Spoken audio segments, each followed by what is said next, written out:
Hello. Hello, John. Oh, I hello, love Paul. the fact that every time you put these little videos up, it's the first time I've ever seen them. Yeah. Was Yeah. that shots from Threads at the beginning? I wanted to get dystopian 70s London. Yeah. It really looked like cool. Threads. And you took the time to do a comedy. Oh, Mm. that's nice. If you were in a lower low, you would have been one of the few cast members who would bother to just do a little end motif. Yeah. Instead of, which a lot of the cast always did, just show a bit in the fucking episode that I did. I used to really annoy me. Yeah, there's certain cast members who, without fail, would always go, no, I'm going to do an end fucking... Hair Flick. Not Hair Flick. What was he called? Yeah, Hair Flick. It was Hair Flick, wasn't it? Yeah. Yeah. Arthur Bostrom, bit lazy. Bit lazy. Sometimes Kay was. Yes, no, Kay could often be a bit lazy. Yeah. And I tell you who we should all speak to about Kay is... oh gosh, I'm shit with names. Is someone. So that's a great anecdote, isn't it? Do you mean Nat Tapley's wife? Yes, that's exactly who I mean. Zoe Tapley, yeah. Yeah, Zoe Tapley, who toured with an Low production. I heard some interesting stories. Amazing stories about life on the road with Gordon Kay. I tell you who always, without fucking fail, during the you've been watching, would always give you a little bit extra for your buck. Is it is I, Leclerc. Yeah. I mean, he'd always be doing it is I, Leclerc, but at least he did it. And von Shorthausen. He didn't last long, did he? Was in, well, I say long, I don't know how many series Hello ran for, 10, 11? I think it was about 10. Yeah, so how many did Shorthausen do? Probably a good 4 or 5? 4 or 5, maybe, yeah. He sort of disappeared, didn't he, along with Sam Kelly? Yeah, well, Sam Kelly left. Yes. And they replaced him with One of Mistake at the Maker. Yes, I can tell you things about Sam Kelly, but unfortunately we might go off air. So He's dead. Oh, is he? Oh, right. He was a wife beater. Oh. There you go. That's a good way to start the show. But talking of starting the show... Oh, yes. We have got a packed show for you this evening. But firstly, there's some news. Later tonight, we'll be hearing from a blind man who is spending lockdown playing Pin the Tail on the Donkey. And Boris Johnson will be in the studio to unveil his latest Brexit trade deals. We'll be telling them both where to stick it. Wonderful stuff. Harold Smith of Cheam was announced winner of this year's coveted Proctologist of the Year title. As well as getting excellent marks for his work from the judges, he also received 2 thumbs up. A hairdresser from Lowestoft has been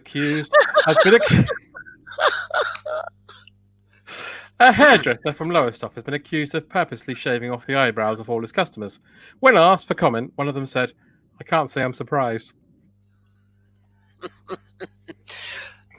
And in bad news, there was sadness today in Peterborough when it was announced that the world's fattest man had died whilst making love, after finding out that he'd actually won the lottery. His wife said she was grateful for the thoughts, but fuck! We do that again. We do that again, and we get it right.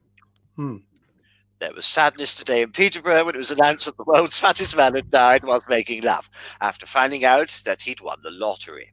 His wife said that she was grateful for the thoughts, but was over the moon about the rollover. There was chaos on the M25 today as a lorry load of Viagra spilled across all lanes.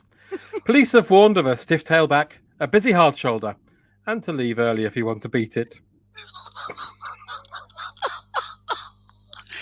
And finally, scientists have announced details of a new type of paint stripper, especially for swingers.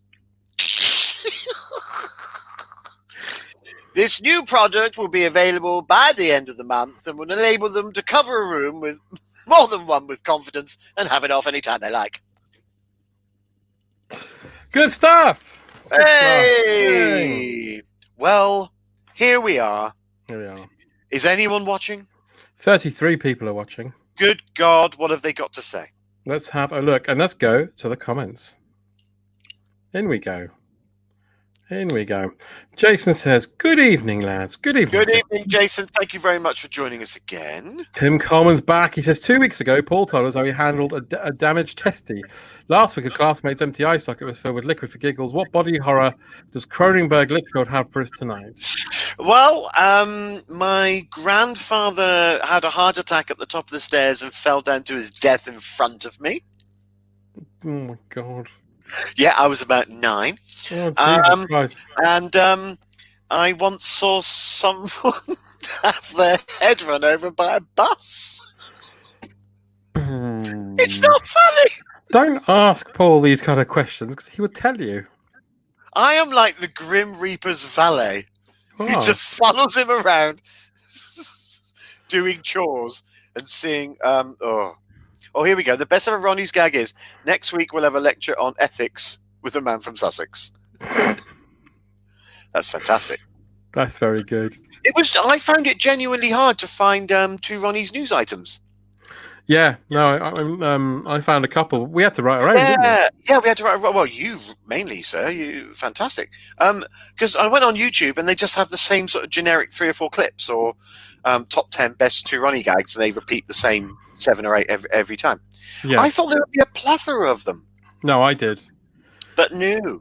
I guess there's no comic that's like them. Do you remember when you used to look up Tommy Cooper jokes and it'd all be Tim Vine stuff? Right. Yes. No, you're absolutely right. Yeah. Yeah. Testy, eye socket, falling dead grandfather, crushed head. Paul is essentially Final Destination. Yeah, I am. Yeah, I am. Yeah. Happy birthday. Thanks, Diane. It was lovely. It was on Tuesday. Thank you. And you were 43, is that right? I was 43 days young. 43 today. Sarah Peters is not watching. Sarah's the one who had the 16-year-old that we were saying things we shouldn't have been saying in front of. Oh, okay. That's fair enough. I'm not watching. They've actually written something. Yes, we did. We wrote them.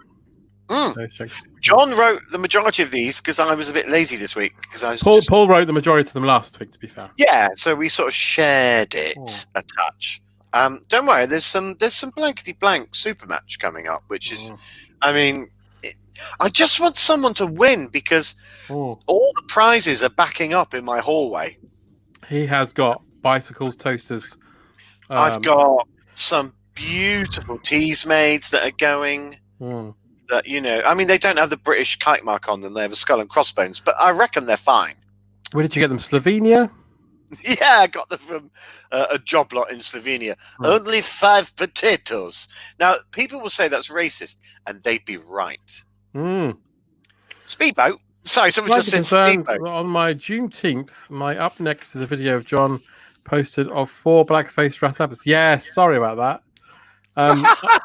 A few years ago, I decided it would be really funny because I remembered the show that Dave Lee Travis used to do called what was it called? Something video show, where he'd show old pop music with new videos over it, and it would be Dave Lee Travis sat on the sofa saying, "There are these 4 headbangers, and this is the band they formed," and it would be a video of like Status Quo, but he'd put a new video on top of it, and I thought it would be really funny to have all the clips songs from Ras Abbott.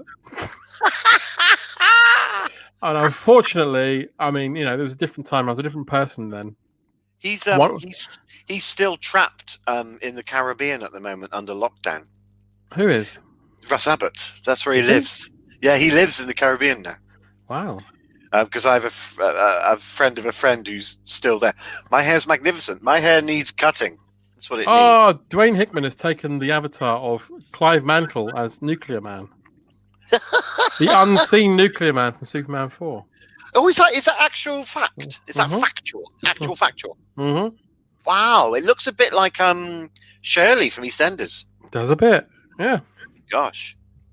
Which, by the way, EastEnders finished a couple of days ago. It's done. Season 1. They finished, finally, season 1 is finished. It's like Stranger Things. Yeah, so now we got a best of coming up. Oh, happy birthday to you, Sarah. Oh, yours is on Monday, Sarah. Oh, well done. May we ask the lady's age? It's not a race, by the way. May we ask the lady's race? Or is it a human race? The Golden Oldie Picture Show. Thank you, Tim. Oh, there you go. But unfortunately, yes, thank you, Michael. Unfortunately, the clip I chose had Russ Abbott, Les Dennis, Dustin G, and Jeffrey Holland all in. No, the joke was they're all in blackface, and Russ turns around when he goes to sing, and he's not in blackface, and it's very. Oh, I remember a sketch with exactly the same lineup where they're weirdly doing a piss take of little boxes on the hillside, little boxes, and it's I sing all the same words, and I sing what the other one learned. We all wear similar jumpers, and we all look just the same. There's a quite good joke in there. I can't remember. It's something about having a big one. Yeah, it's it's something about microphones now, and I've just got a little one, and we all sing together, and we all sound just the same. Paul, the people have spoken. Do you know what we've been talking about doing a pot-on, and then we went nah. But it's terrible. We haven't done it in like 2 years. We keep saying this is the ideal format to do it, but we're incredibly lazy. So, you mean doing a video bottom? No, I don't think we'd ever do a video. Well, maybe we would, but us, no, because just to record the sketches takes hours because we're all corpsing, and it's Sarah's 38. Sarah, you don't look a day over 36. Wow, that's amazing. 38. Wow, I wish I was fucking 38. I wish I was 38. I was happy then. I'm 47. That's a terrible age. I was 47 in May. I remember. Yes. Dreadful. Dreadful affair. Dreadful business. Dreadful affair it was. Russ Abbott owns the rights to the broadcast of his hit Atmosphere and is very selective about who lets us use it. So you will rarely hear it on the radio. That's true. Yeah. Have I told you the story about when my friend Jeremy from Pot-On met Russ Abbott? No. Oh, no, you have. But go on, tell everyone. I don't know if I've said it on this. So I don't think you have. You told me off. So this qualifies as new material. The reason why I know that Russ Abbott lives in the Caribbean is because my erstwhile friend Jeremy, who I do all my comedy with, who was on here 2 weeks ago. Yes, he trained at Oxford doing music, and he spends most of his time traveling around the world playing piano for things that he'd rather not do, but the money's fucking incredible, and you get to go to the Caribbean. So he was in the Caribbean, and he was doing a private party for Russ Abbott, friends hobnobbing, etc. And all Jeremy tried to do was bait Russ Abbott into saying the word atmosphere. So he kept on going, this party's fantastic, isn't it? I mean, you could say there's a certain and just Russ Abbott going, certain, je ne sais quoi. But no, and obviously I think after a while Russ cottoned onto it, and he was a very good sport. And Jeremy said he was actually a bloody good egg. I like Russ Abbott, and he's a fantastic drummer. There's a wonderful clip of him and Roy. Is he really? There's really good. They started off in a band called the Black Abbots. Right. And he was the drummer, but he'd often run to the front and do his little bit. But it became very clear early on that he was much better than everybody else. So he got put into Freddie Starr's Madhouse. And then it became clear in that he was much better than Freddie Starr. So he got Russ Abbott's Madhouse and so on and so forth. So they took Freddie's Madhouse literally from Freddie. Yeah. They took the entire they literally lifted whole the concept. thing. He woke up in the middle of the night and he was just a bed 20p in a machine. 20p in the machine and it grabs Funhouse, Madhouse, and just takes it. Jason, happy birthday for a few hours from now. Oh my God, you young whippersnapper, Jason. Jason is a good people, so everybody should wish him a happy birthday. He's a nice fella.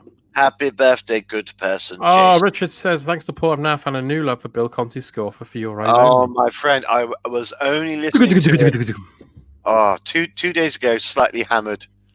Listened to it about 1 a.m. Rosemary West played bass on Russ Backsake. every week. Why do we always have to have a massive serial killer based? A Drive in the Country is my ringtone. Good ringtone. Oh, that's beautiful. I have Runaway on when I'm autoerotic asphyxiation. Oh, I bet you fucking do. That's a beautiful thing to have. I let the rope go with the and just as I'm slipping away and I bite the lemon. One day that's going to be the last thing I hear. I've always wanted to combine the when I'm looking at a bill in a restaurant. Well, I'll pay for this, and then literally like, oh dear. I'd have that, but when I open it, it'd be the one on the ski slope. Bing bong, ding dong, ding dong, ding ding ding. And then Charles Dance comes over and makes me do the washing up. Do you remember the episode of Treasure Hunt where Wincy Willis was so determined to stop them winning to use a star? For fuck's sake, Tim. Oh, I'll tell you. This might be true. I don't know. I'll tell you one thing for fact. Wincy Willis was my first celebrity. Crush. Was my first celebrity crush. No, the first person who was of slightly celebrity status who followed me on Twitter, and I was so excited. Wow. And she commented about something. I can't remember what it was. About 5 years ago. She said, "You suck good." Cease and desist, fat boy. She said, something like that. Jason says, "Thanks all." Good.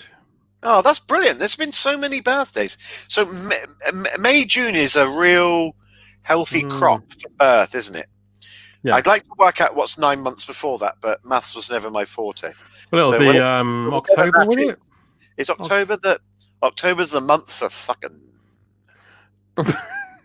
Was it rice? I don't know what that's in reference to. No, I don't know. Is it my last words? Is it Walt Disney's last words were apparently Kurt Russell? What? He just said his name? Just said Kurt Russell, yeah. Really? Apparently.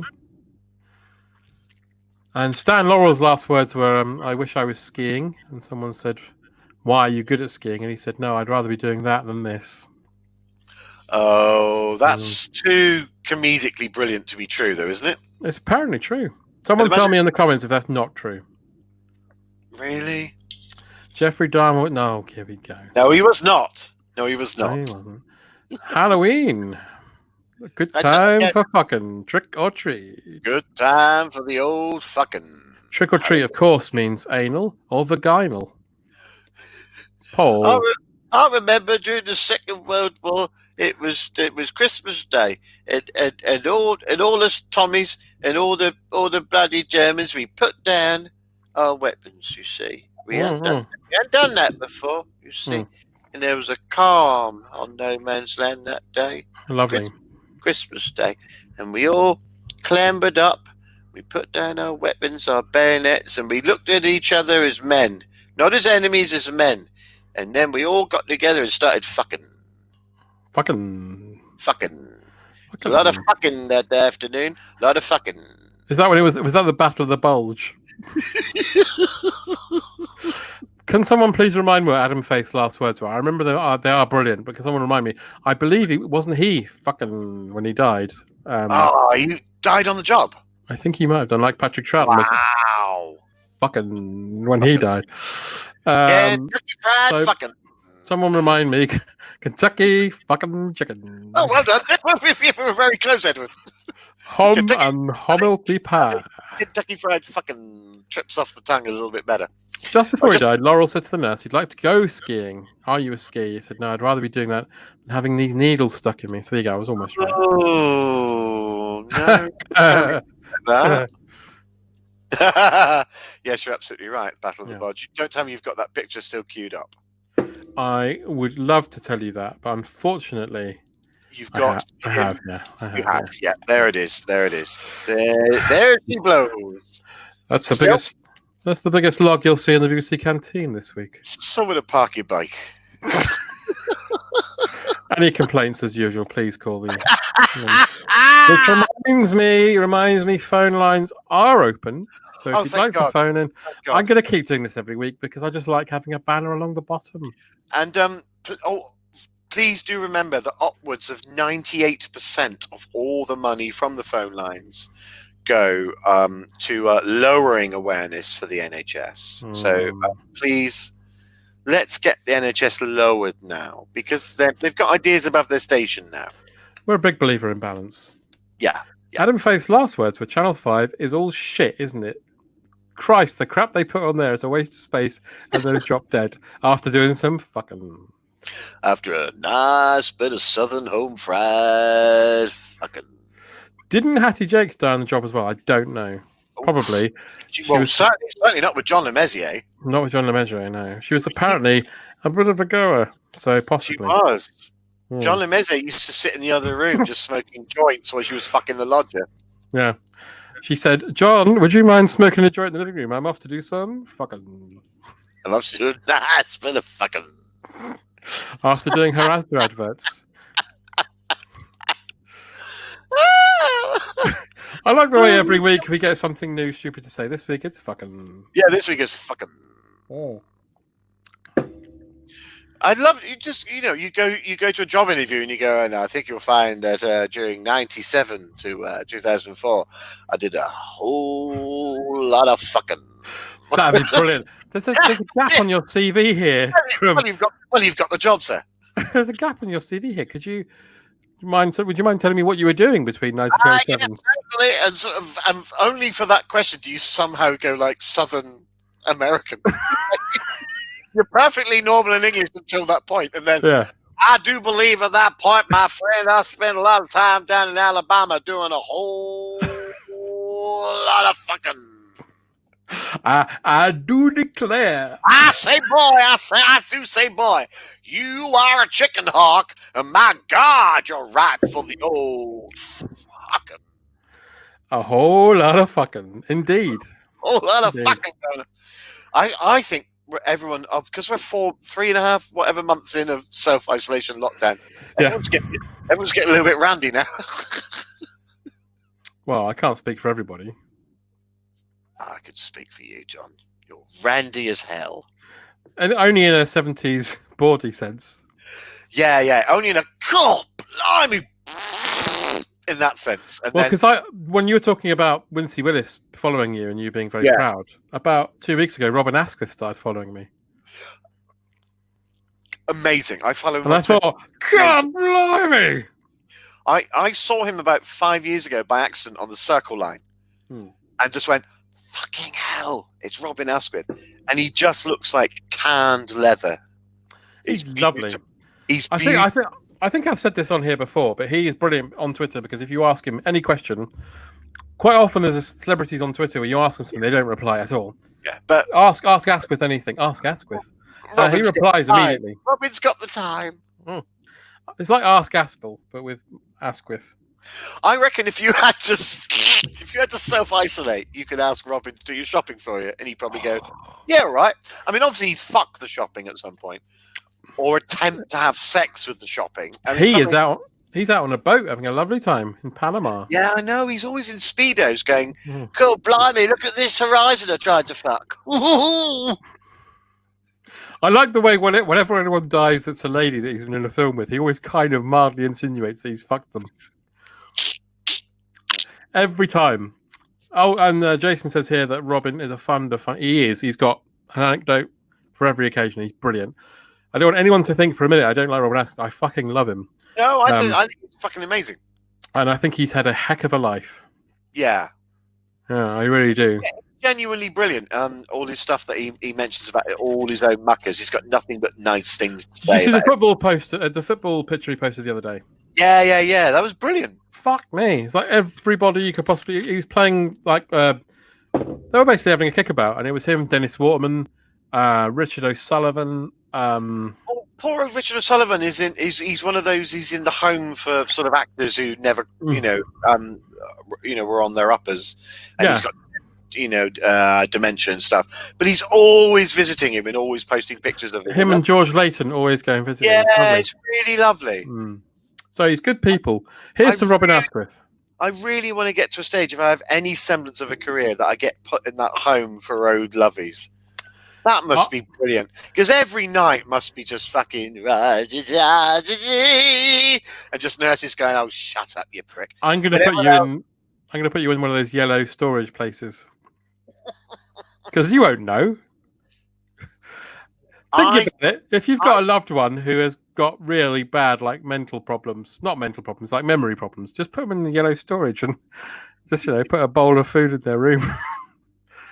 Are you confusing people with mental health problems and dementia with fish?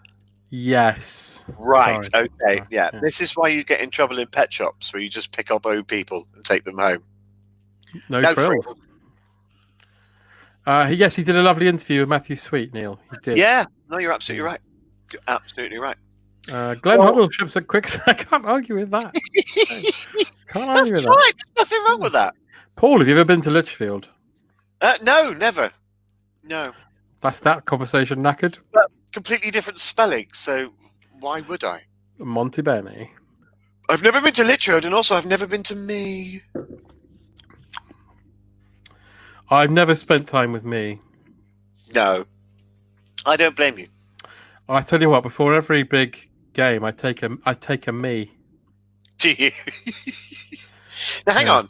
You're a footy fan, somewhat, aren't you? I am, yeah. Okay. Prick. So, what are you looking for? Who do you support? Oh, what? Well, it's Liverpool, but everyone's going to be like, but they haven't always been good. And my mum's a Scouser, and my uncle is Jan Mulby. My uncle used to send me kits and scarves and everything every birthday, so I've been kind of pushed into it as a child. But as a child, also, they won everything. And my uncle used to come and see us all the time when I was little, and I used to think, that's great that he comes to see us. My uncle lives in Liverpool. But it turns out they used to come and see us because they'd come to us in Watford before they then got the train to Wembley because Liverpool were always at Wembley. Oh. See, when I was young, my brother always was collecting the football Panini stickers, and I was collecting the Return of the Jedi. So that sort of gives you a good where we were. And I remember at one point my brother stuck a picture of Jan Mulby, is that his name? Yeah. On top of what should have been Nien Num. And I was quite mortified by that. They're very similar looking, though. The fact that Jan Mulby was shoved in my Nien Num, and it was very hard for me to get Nien Num. When Jan Mulby scored, he used to go. I used to do a lot of shoplifting as a kid to get my Panini. I always imagine that scene where the Death Star blows up. Yeah. And then or is it when the shield's down and Lando says, I told you he'd get it, and then he turns to Yan Yub, what he's called, and he goes, he'd be like, yeah, fucking right. Talk properly. Don't make stupid noises. You cunt. Pardon my French. Hey, that's strong. I love the bit in Star Wars where you get the hologram of Leia going, help me, Obi-Wan Kenobi. You're my only fucking hope. That's beautiful, isn't it? Beautiful. The bit where Han Solo says, you love Luke, don't you? She says, yeah. And he goes, no, I get it. When he comes back, you two should do some fucking. Yeah, and CVPO, let the fucking Wookiee win. That's lovely. Has Paul ever gone fucking with the Earl of Lichfield? No, I did once date the Earl of Sandwich's daughter. Did she have nice baps?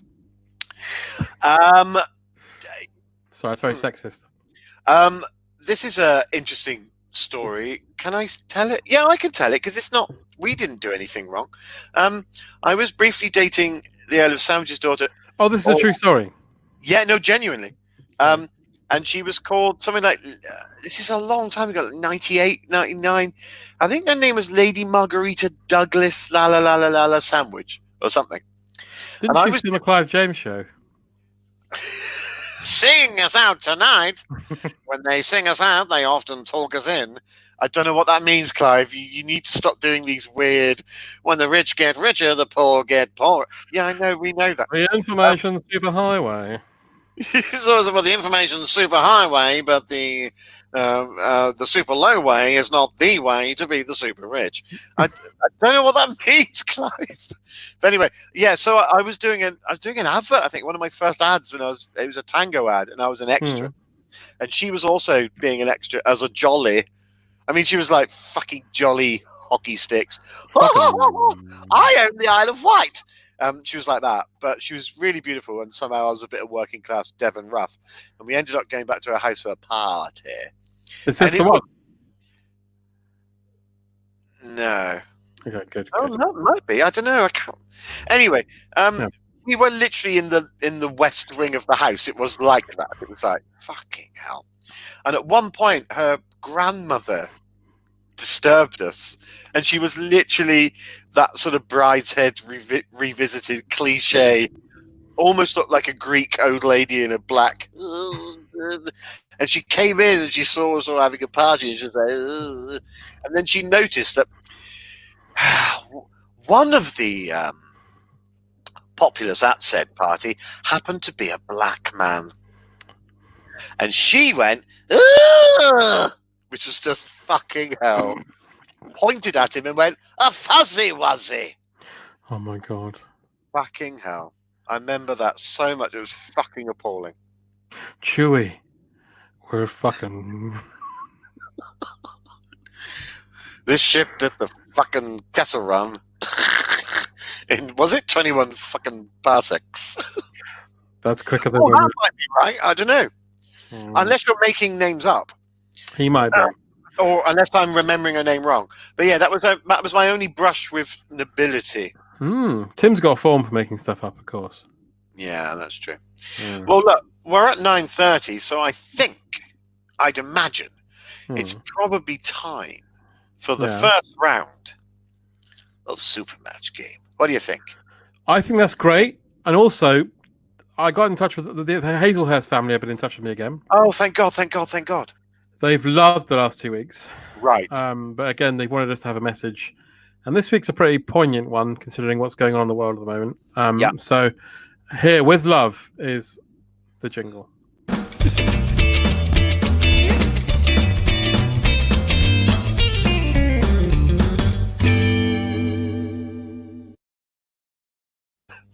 Don't use drugs.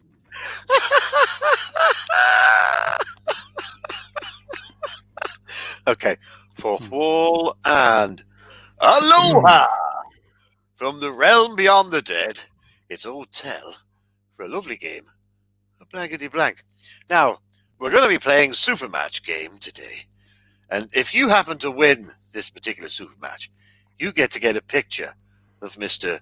Jonathan Van Dam Rain, and Paul can't think of a funny name, an actual full color picture of them in their pants. So consider that now, as we play the Supermatch game. It's the Supermatch game. I've not really gone to town with it this week. It's just on a bit of old paper.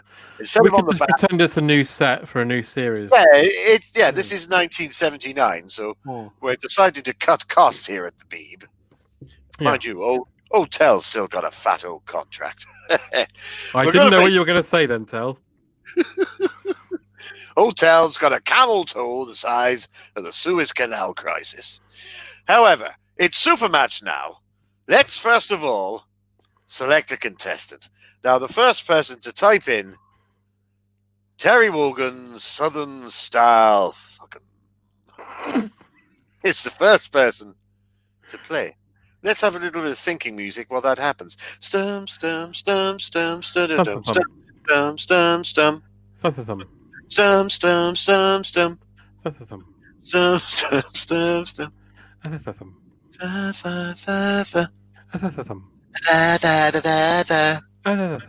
Open all eyes, Mr.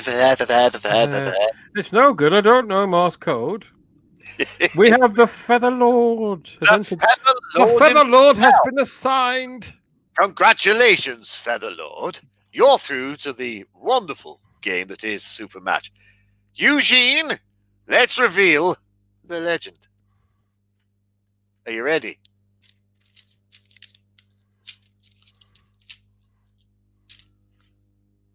Fire blank. Now, you can come up with one yourself, Featherlord, or you can ask old John Humphreys from the news, or old Tell himself. Now, old Tell, if he's thinking about it, fire, I'm going to go for fire station. Well, answer. What do you think, Humphreys, with your love of cats? In fact, you published a cat book in the mid-90s. I did, Terry. I did. In fact, one of the first things I thought about writing about was starting writing, which is how you start writing a book. So I'm going to go with fire starter, Terry. Fire starter and fire station. 2 perfectly good answers. Now, you can go with any of them, the Feather Lord, or you can come up with one of your own. Now, the point is you need to get to 150 blanks if you're within a gnat's crotchet of winning a picture of said Paul and said John in their togs. Have you got an answer, the Feather Lord? Because we do need one sharpish. Not as yet. Yeah, well, he's having a good old think. Nothing wrong with that.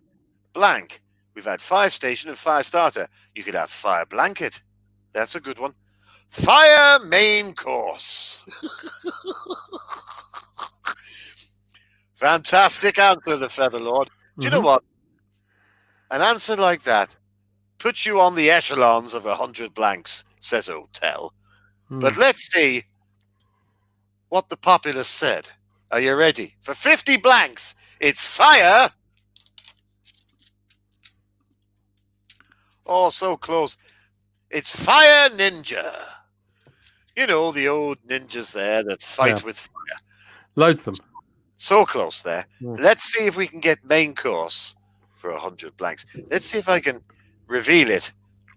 If I put my knees like so with me, there you go. I reckon I could reveal it so. Oh, yeah, here we go. For 100 blanks, it's fire. Oh, no, the blue tack's on the actual fucking answer. So close. It's fire opera. Fire opera. You know, the old operas that are set in fires. Yeah. So close there. But here we go. For 150 blanks, and possibly for the game, the most popular answer, of course, it was Fire Widow. Fire Widow. You know, a widow has lost her husband in a terrible fire. Well, also, I'm John Humphreys, so I know a lot. The book Great Expectations, of course, Miss Havisham dies in a fire. She's a widow. Dies in a fire, so she's a widow. Yeah, so it stands up. It stands up in the old court of Tell, and therefore it's by the law. Dante is indeed, Edward, a fire opera, so... Featherlord says, damn your eyes. Well, listen, it's the most popular answer. You don't blame Old Tell. Come on. Old Tell's got a ball of blue tack on a skewer normally used for kebabs. Terry asked all these people, and that was the answer they came up with. You can't argue with it. Sorry about that. Have you listened? We had a mention of Dante's Fireplaces or whatever. Have you heard the new Alan Partridge? No, I haven't yet. It's on Audible, isn't it? Yeah, I heard the first one. It is horrendously good as per usual. Well, Paul. Yes, sir. I mean, you thought you were here this evening to do the usual show. Yeah. Well, that's why I'm here. I mean, but I've got news for you. What's that? Well, Paul Litchfield of London. Yes. Tonight, this is your life. No. Yes. Oh, yeah.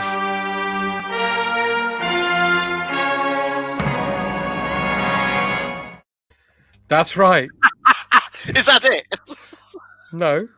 Oh. We're gonna talk about your life. No, but the theme. I thought there'd be more of the theme. Well, I didn't want to get it too much in case we got in trouble. Oh, can you get in trouble for using is that infringements? Might be. All right. Well,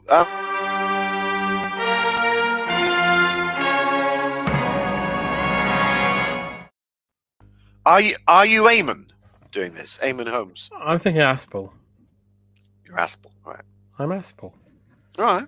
Okay, so Paul. I'm Aspel, all right? You fucking bastard, all right, John, all right. Paul, you were on the way to a theatre production this evening, and I stopped you at Victoria Station on the platform. I know. And your lovely partner was in on this. She's known for weeks. How do you feel about that? I feel a bit annoyed because she left me 6 months ago. So, yeah. I didn't know about that. Sorry. Is this going to be like revenge porn? No. Oh, well, no. Paul, I mean, all great masterpieces begin as basic sketches. So, Paul Ulysses Litchfield. Yes. You were born on the 10th of October. Yes, I was. 1972. Son of Hermes and Mel Gibson. in Plymouth, England. Yes.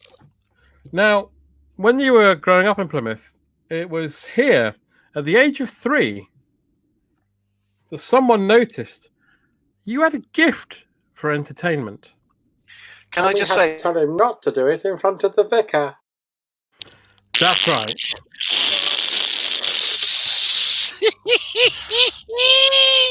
Auntie Grace, who was a big supporter of yours from an early age when you were 3.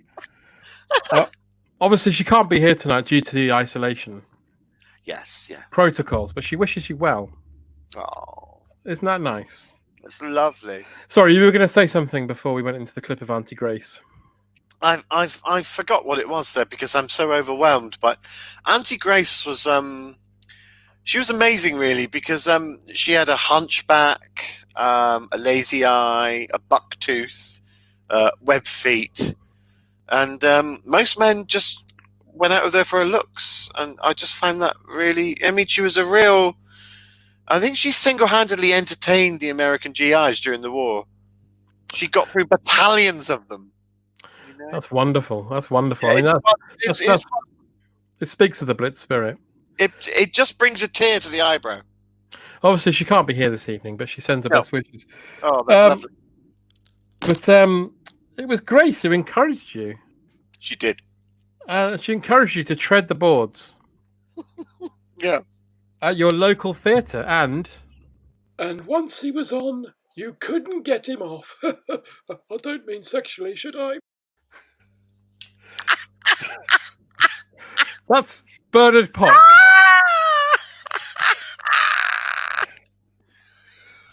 Bernard Potts, who was the head of your local theatre. Obviously, he can't be here tonight due to isolation protocols. Yeah, we can't. But he wishes you well. And it was Bernard, of course, who encouraged you to take that next step. Yes, he did. Yes. But it was a chance meeting with Sylvester Stallone in the Plymouth Butlins in 1983, where things really changed for you. And we have been in touch with Sylvester. No. Yes. We haven't spoken in so long since we had the argument about did he buy the TARDIS interior. Obviously, he can't be here tonight, of course, due to isolation protocols. But he sent this message for you. Oh, did he? Yo, Paulie, your sister's with me. I'll call you back later. See ya. I mean, that's just wow. It speaks so much of the man. He just gives. He's a giver, you know. He just gives and gives and gives. And there's times when people say, "I've had enough," and he just goes, "No, you haven't," and he just keeps giving and giving and giving. Hence, why there's so many Ramby and Rocky sequels. So many Ramby films. Yeah. But it was after a long stint in Hollywood, where obviously you were in a lot of films. Yeah. It was there. It was there where you and Carl Weathers opened a trout farm. Well, we wanted to earn some money, so it was a sideline. Trout in Hollywood was huge at the time. It wasn't something that was in place at the time. No, but we just thought we could make some money, quick money, because the trout scene in Hollywood, I mean, it was huge. There were trout parties. Fun times. Well, there was one question I wanted to ask Carl. Obviously, he can't be here tonight due to isolation protocols. But I left a message on his answer machine and I said, Carl, as succinctly as you can put it, why did you choose Paul to open a trout farm business with? Right. Some damn fool accused you of being the best. I mean, you can't ask for a better recommendation than that. You cannot. It's weird because when he said that to me, I almost misheard it as being the bass, and we nearly sunk a lot of dollars in between quality fucking into bass fishery base, but luckily that joke didn't happen, and we went literally headlong into trout. Patrick Troughton. We went headlong into Patrick Troughton. Because not many people realise this, of course, but you and Carl Weathers were indeed fucking. We did occasionally do a little bit of the old fucking. Why not? Yeah. Why Well, not? it was mutual. It was fun. Something to do. It kept us fit. Because what we had is this wonderful relationship where neither of us really wanted to do any fucking with each other.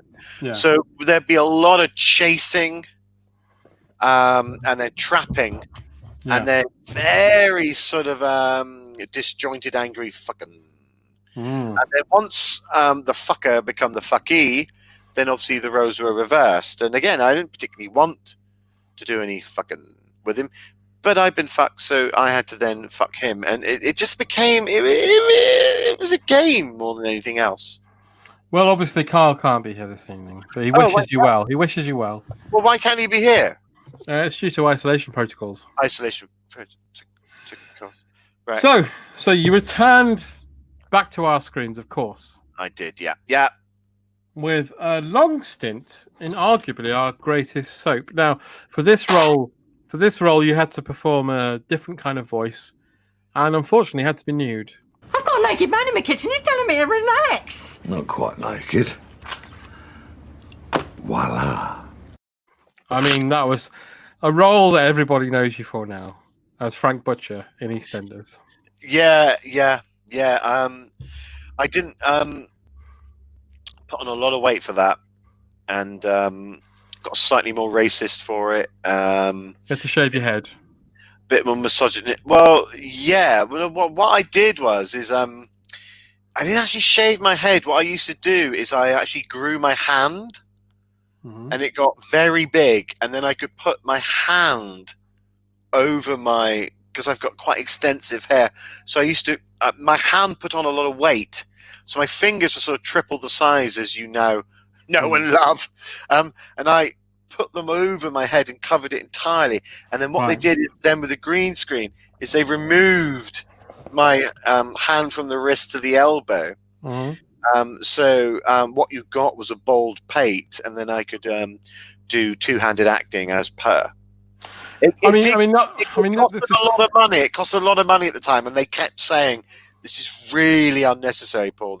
That you have to genetically modify your hand to cover your head."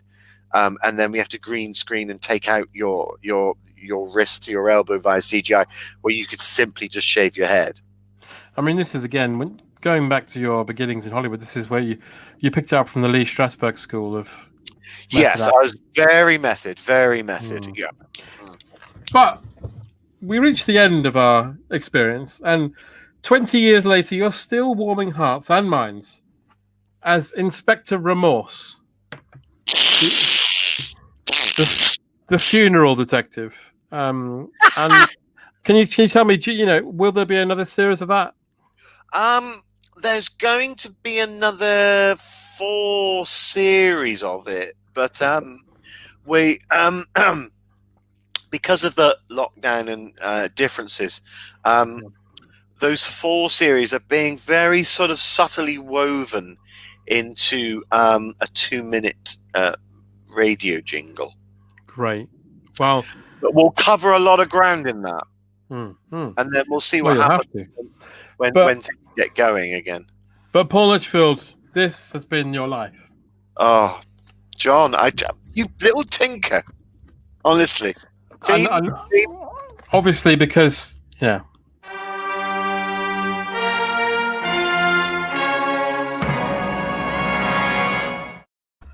obviously, due to observation protocols. Observation protocols. I'll try that again. Obviously, due to lockdown protocols. Yeah. I can't give you this, so I'll have to post it to you. But it details all of your life inside. Oh my God! Wow. So I'll get that to you. What a beautiful font that is. Well done. That's like Times Not Bothered. Times Not Bothered is indeed what it's called. Beautiful. It's even a side.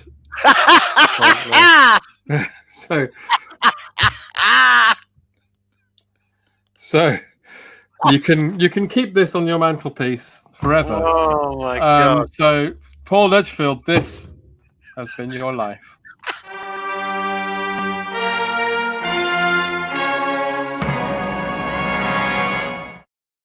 Oh, gee, that's just wow.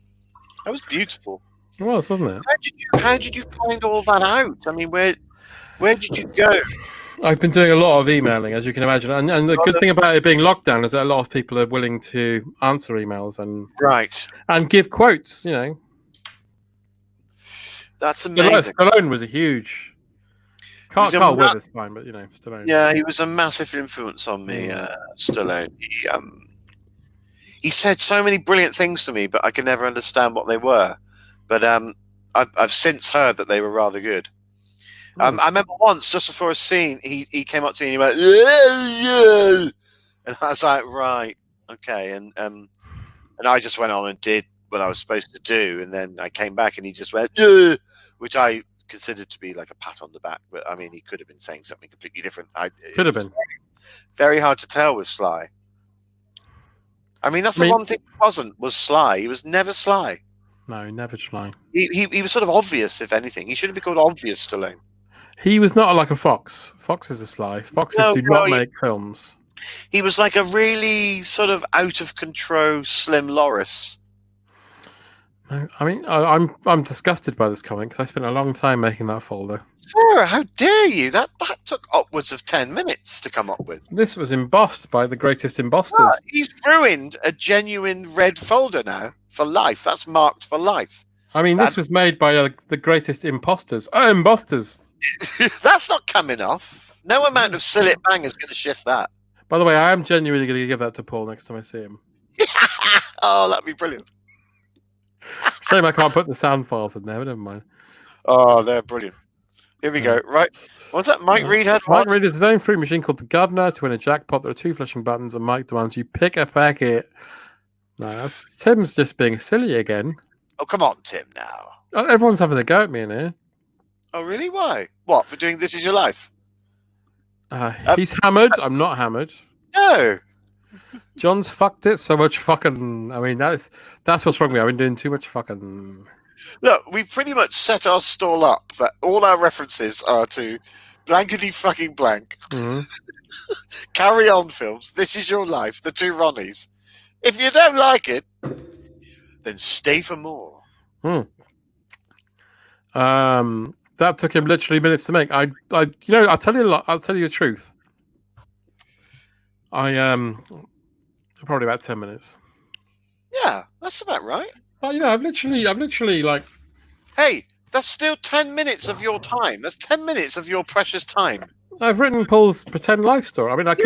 You know what? I was writing that, and I thought, you know what? I should stop here because I will bore people. And I probably would have done. Lovely handwriting. Thank you, Lucy. It's lovely handwriting. Disappointed, nice. No tribute to Vera fucking Lynn. Vera Lynn was 103 years old when she died. We'll fuck again. Don't know where. Don't know when. Did you see that tweet about the We'll fuck again. Some sunny day. Did you see the tweet about the version of We'll Eat Again? No, is it? This was very interesting. The actual version that was heard during the war was just her and an analog synthesizer from 1939. Genuinely. Right. And the version everybody knows with the orchestra and everything is from the 50s. So it's kind of like proper propaganda. No. Yep. Someone posted it.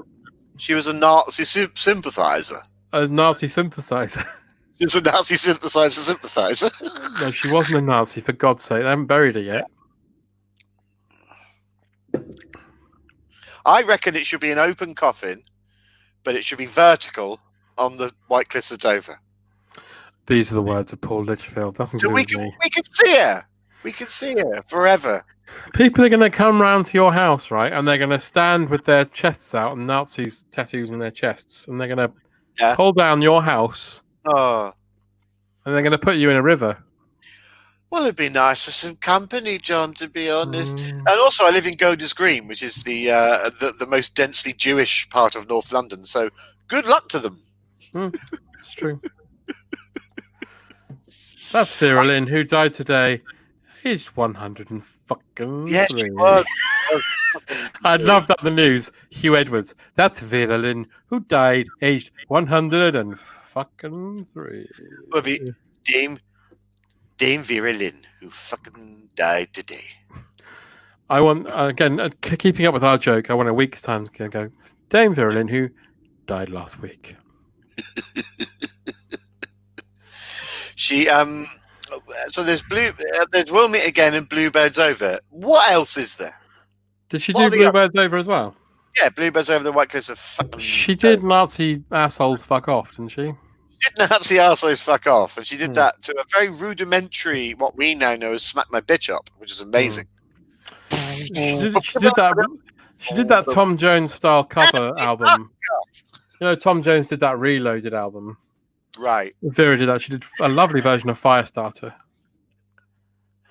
I'm a Firestarter. Firestarter. I'm a Nazi synthesizer, and so is my wife. I'm a Nazi synthesizer. Bon Tempe, it was all right. I don't know what that means. Sorry. Mind you, 103. That's fantastic innings. Oh, great! I'd love to live to 103. In fact, you know, I suspect that Vera Lynn's family may have been thinking last year: is she a Highlander?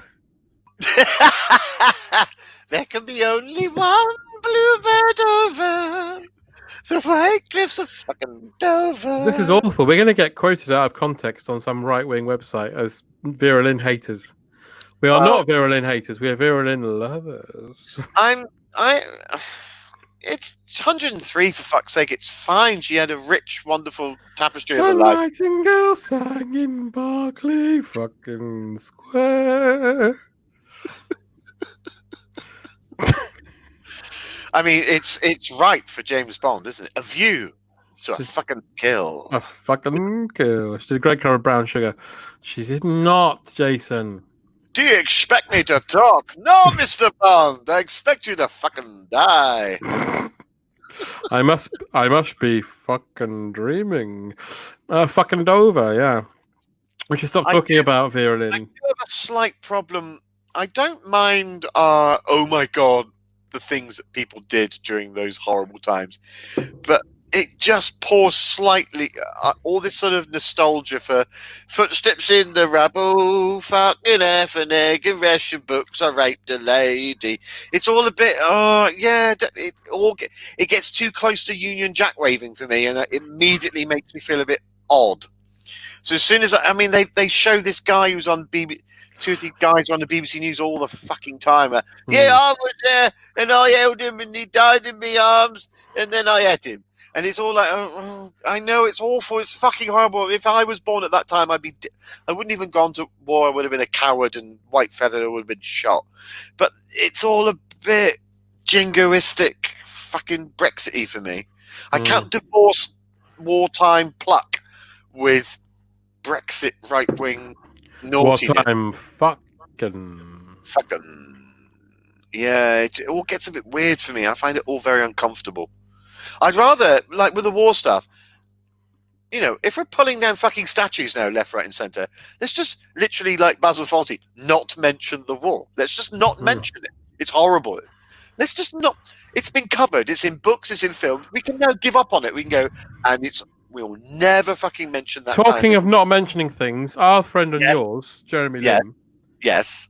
He messaged me last night. Good Lord. Yeah. And he said, has Paul told you our Gonch story? And I said, no, he fucking hasn't. He knows how much I love Gonch from Grange Hill. And Jeremy said, I won't tell you, ask him tomorrow. So I'm asking you now. I even made a note that simply says Gonch. Right.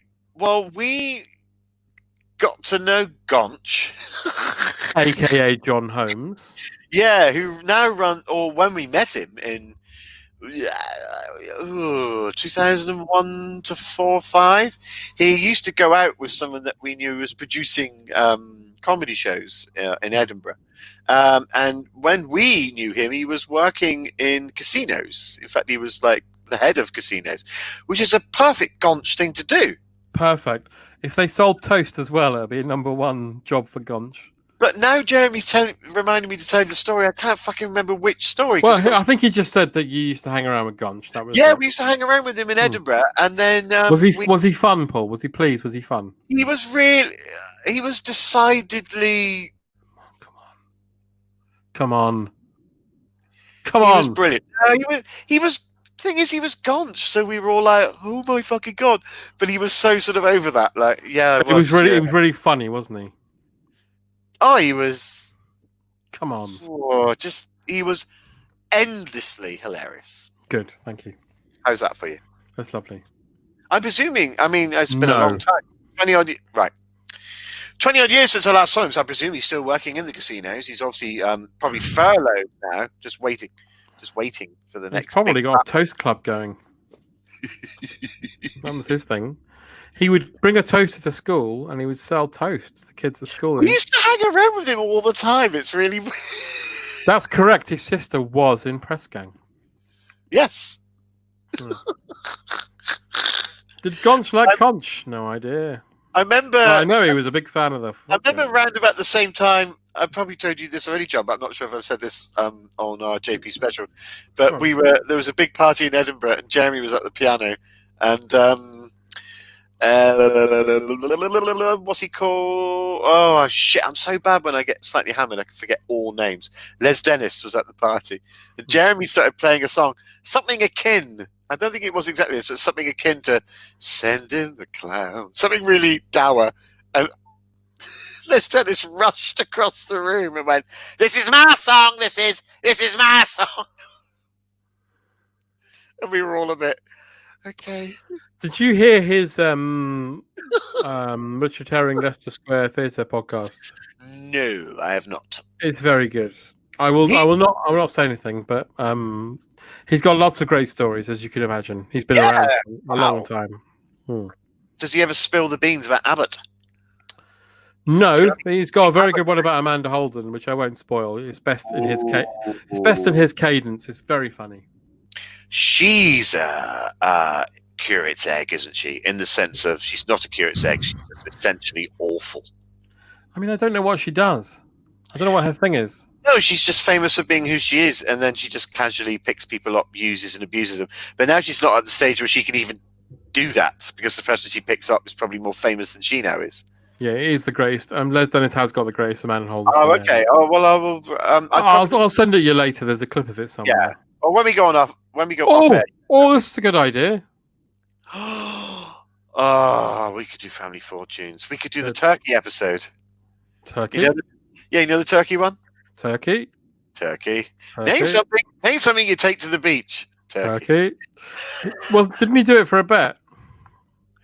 Apparently. But he lost that family a fortune. He did. I'm not loving my long hair. It's annoying the fuck out of me.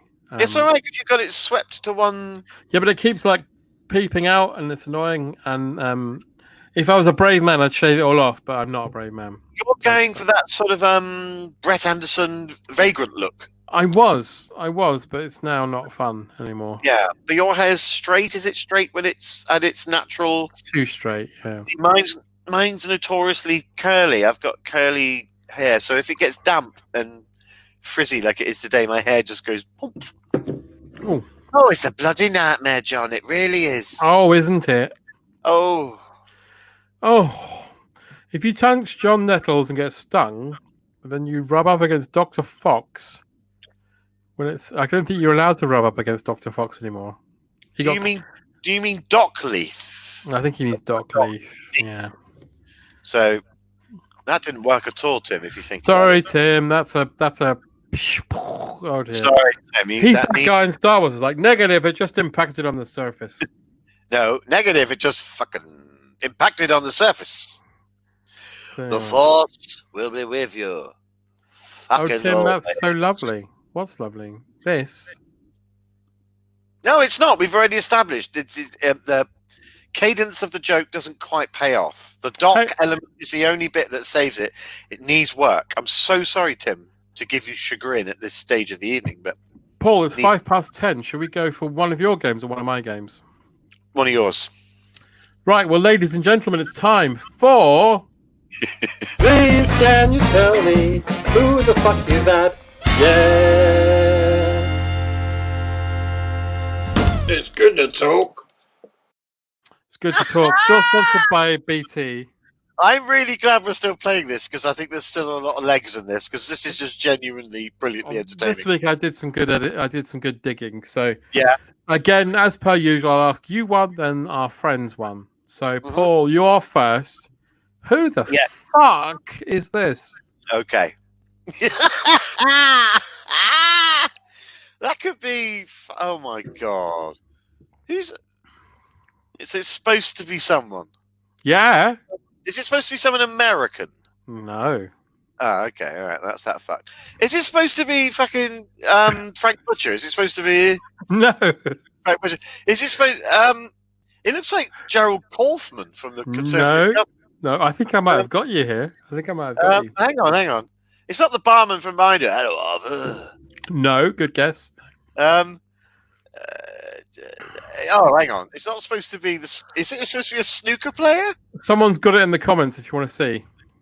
No, go on. They can take it. I don't know. Jim Bowen.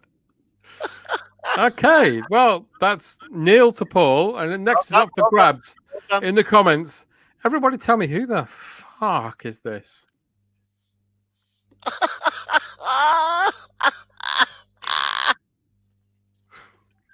That's Harrison Ford, and I won't take any fucking. Oh, nonsense. fuck it! Fucking says it in the picture as well. Oh, bollocks. Let's forget that one. Paul, it looks like more like fucking Jimmy Nail. It looks like Charlie Brooker, doesn't it? It looks really like Charlie Brooker. Oh God, yeah, it really does. Ignore that one. All right, we'll give Paul the next one. All right, Paul. Who the fuck is this? It looks like that prick who does the fitness shit at the moment. I can't remember what his name is. Good call. No, it's not him. No. Really looks like him. But I'd imagine he's trying to be a poppy... Well, Jared Leto or fucking... No. Is it supposed to be screamingly obvious or is it like a passing... I don't think so. Because it didn't jump out to me. Right, okay. So...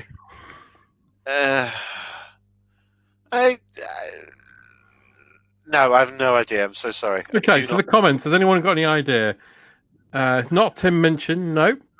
Anyone? I might have beaten you both here. It's not Leather Apron. And it's not Paul Litchfield. No. No. It's not Matt Hancock. It's not Rylan. Oh my. Oh, someone's got it. Richard Marston, you are tonight's winner for this one. Russell Brand. All right, this is brilliant. Because if you get this, I'll give you a clue. This man will get zero work ever again. Ever. Who's this for? This is for you. Oh, no, this is for the comments. Sorry. No, this is for everyone else. Right. This man will never, ever work again. That's my clue. So obviously it's pedo based. It's U-Tree based then. Yeah, sort of. Okay. All right, someone's got it already. Edward Llewellyn has got it. Oh shit! What was the game show that he did? Was it Win, Lose or Draw? No. What was the one? You had to get the answer when they turned. Oh, it's Wheel of Fortune. Yeah. My best mate from school, his now ex-girlfriend was a contestant on it and told me some genuinely horrific shit about John Leslie, even before it came out. Okay, next one for you, Paul. Paul, yeah. Who the fuck is this? Please tell me that's Roger Moore. It That is Roger Moore. Roger Moore after he's been arrested at 3 a.m. for having a hard drive full of boys. Oh my God. Yeah. That's not Roger Moore, as Eric Morecambe said. That's Roger Paul. He's not going to get many Bond films going at that speed. Jesus Christ, that's appalling. I mean, this is the scenario, isn't it? Hi, I'd like to book a John Leslie for my child's bar mitzvah, please. Certainly. Well, he's probably available, but not only do you have to socially distance, but you need to culturally distance, emotionally, politically, and sexually distance from him. This one is from the comments. Who the fuck is this? Oh, that's obvious. Okay. Do you think? Is it too obvious? Well, the Harry Potter theme behind it. So it's more the face he's pulling I enjoy. Yeah. Who's the first to get it? Come on. I mean, it looks really like Dobby, if it's anyone. It looks more like Dobby, definitely. I mean, do we need... come on, comments. I know they take a minute to catch up, but... Yeah, I mean, is he supposed to be Rupert Grint? Yes, he is. Let's just move on. But he looks more like Malfoy. He does. As you say, he looks more like Dobby.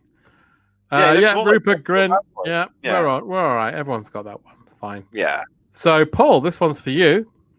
Yeah. Please, can you tell me who the fuck is this? Yeah. Oh. Hang on. Is this going to be sports based? Because that's going to. Oh, okay. It's an actor. It's an actor. Is he supposed to be like on the waterfront? Is that what he's going for? No. Can I just say this? This is funny. Or something. Rupert Grint is the sound I make whilst fucking. Oh, someone's got it. Yeah, go on. I don't know who that's supposed to be. Oh, Sean Bean. I mean, I'd never have got that. I like Sean Bean. I mean, Michael, you are a better man than me and Paul because I'd never have got that. I don't know how you leapt to that conclusion. A lot of people have said Bono, and I'd go with that, but Sean Bean, fuck me.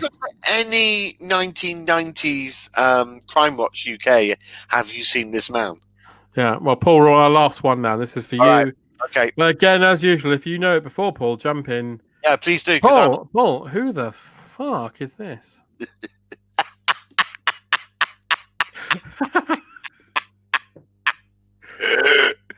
Well, my first reaction is the Tiger King, but my second is it supposed to be? It's not supposed to be Donald Trump, is it? No. Right. Okay. Oh, the hair is amazing. Because the front is grey and it tapers off to an amber. Well, people have got it. I can't fucking believe anyone's got it. I can't believe this. The only person I can immediately think of is Darren Day, but it's not that either. I would never in a million years have guessed who this Ryan is. O'Neill? I don't know. Go on. Oh, please. It's nothing like Nothing like him. Like Noel Edmonds. No. You could have held up a picture of fucking Old Deadmans. Old Deadman. That sounds like a Wogan thing. Old Deadman of Devon. He's fed up to the back fucking teeth. Too much fucking. Too much the old fucking at old Chestel. There we go. There's another edition of. Please, can you tell me who the fuck is that? Yeah. It's good to talk. Good that BT is still paying us money for that, though. That's great. It's good to show. It's good to talk. Have you been watching any? Do you ever watch Gogglebox, or is that something that's beneath you? Beneath me. Okay. There's Celebrity Gogglebox at the moment, which is quite amusing. I sometimes watch them. It's got Maureen Lipman on. Oh, with Brandreth. Yeah, and she's always good to talk. Not She hates everything, right? I could fucking do without a sick. Do you know what? If anyone needs to fucking Brandreth, please just cark it now. These are the words of Paul Litchfield. Dill Dandon, the greatest man alive, of course. Dill Dandon. I'm Dill Dandon, but they never did. Looking like a doo-da-ba-doo. That was amazing, wasn't it? It was like someone had given him heroin and then putting on the bonnet of a Ferrari and driven it at 70 miles an hour. I'm Dill Dandon. It just reminded me of Shooting Stars Vic Ree's pub singer. It was just but he'd already signed that death knell by doing that fucking Snickers advert by acting like a prick and then have a Snickers and you'll be talented again. Although I would say I liked Rocket Man. Did you? Yeah. Okay. Yeah. Enjoyed That's fine. it. Fine. I'm rather partial to I'm rather partial to Nikita. That's a nice song by Elton. And I don't mind the bitches back. What? Barry does a very version. Oh, camouflage. That would have been a great Wogan cover. Terry Wogan, of course, did the best song ever, didn't he? The floral dance. Oh, that's the great thing. Was it? Is it our? It's the Without a Clue episode where we put that. I put that on as the end music. Was it la la da da and a big bass drum? Mm-hmm. It's basically a Two Ronnies end sketch, Mm. but with the references to knickers taken out, so it could be a hit on Top of the Pops. Yeah. Now look, Jonathan, I'm a fucking man. I have to go fucking refill. You got to go and refill. Okay, I will fill while you go. Need to entertain them with amazing stories. All right, I got one. Ask me some questions while Paul goes and fills his question. Fuck me. That wasn't a request, by the way. Oh. Yes, go on, ask me something. I got this. I got one of this recently. It's quite fun. It's not a polo. It's a light thing. You can put it over, and it throws light on the subject. I kind of feel like I'm David Bailey at this point. I once chatted up a girl at a festival by telling her that I was David Bailey's nephew, which was a really bad thing to do because then she started asking me specific questions. And it turns out she knew more than I did. This is when I was a teenager. It was very stupid. When did I last fall over? When it snowed a few years ago. I was walking to work and I fell right on my arse. It really hurt. What's Paul Litchfield really like? He's exactly as you find him. He's very funny. A lot of times we go to the pub after records and we laugh like this all night, and it's lovely. Is Everything Increasing Circles the best 80s sitcoms? One of my favourites. How many marshmallows can you fit in your mouth? Not as many as Toxteth O'Grady. What's your superpower? Being stupid. If you could restart Smashpod from the beginning again, from scratch, what would you do differently? Someone just asked me if I could start Smashpod from scratch, what would I do differently? Oh, wow.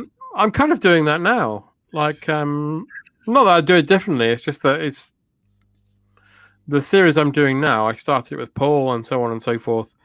It's just a different point of view from loads of different people. It's really interesting. I've got some different points of view coming up. It's very interesting. And that's the end of asking me questions, although there's a few left, which we could both answer perhaps. Yes, let's go. Are you going to watch any good Doctor Who episodes on Wheezing Pod soon? Yes. What do you mean? I think people didn't like Dragonfire. Really? That's fair enough. We don't. It's not going to be amazing if we just talk about things we love, because I don't want to.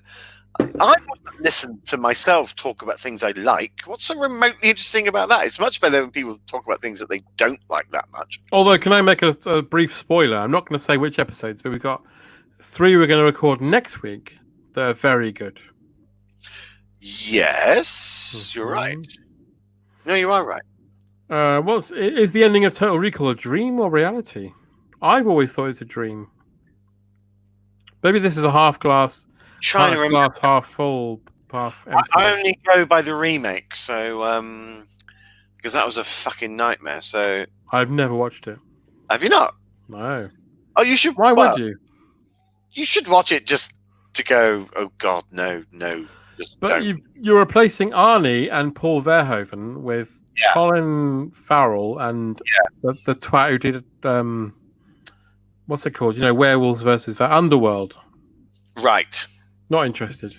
What I really like about the film is that he commutes to work by going through the Earth's core. Yeah. Have you recorded another Thunderball? No, I haven't. I've got. I'm having a break at the minute from Smash because I did about 20 in about 3 weeks, and I just want to have a break from it. Is it someone that doesn't hate Bond this time? What do you mean? What, a guest that doesn't hate Bond? Oh yeah, when I did Thunderball, I did it with somebody who didn't like the film at all. Oh, well, that's fine. It's fine. That can happen sometimes. To be honest, We're not wait for 3 Doctors. We've done that. We did 2, 3, and 5 last week. We've done, that's all done and dusted. Dragonfire Terrace. Thank you, Diane. Yeah, I mean, I literally chose it for one reason, and that was to see a face melt. That's the only reason I chose it. Oh, what I'll tell you is next week we're doing Warriors of the Deep, and basically we all sing through most of the episode, and it's really fun. I don't know how it happened. It really happened organically and oddly, but our next episode of Wheeze and Groaning is our Buffy musical episode. Yeah. Pretty much every line we come up with a pun song on that. Break into song so many times. It was really good to do. We did do 3 episodes which didn't record and we didn't know at the time.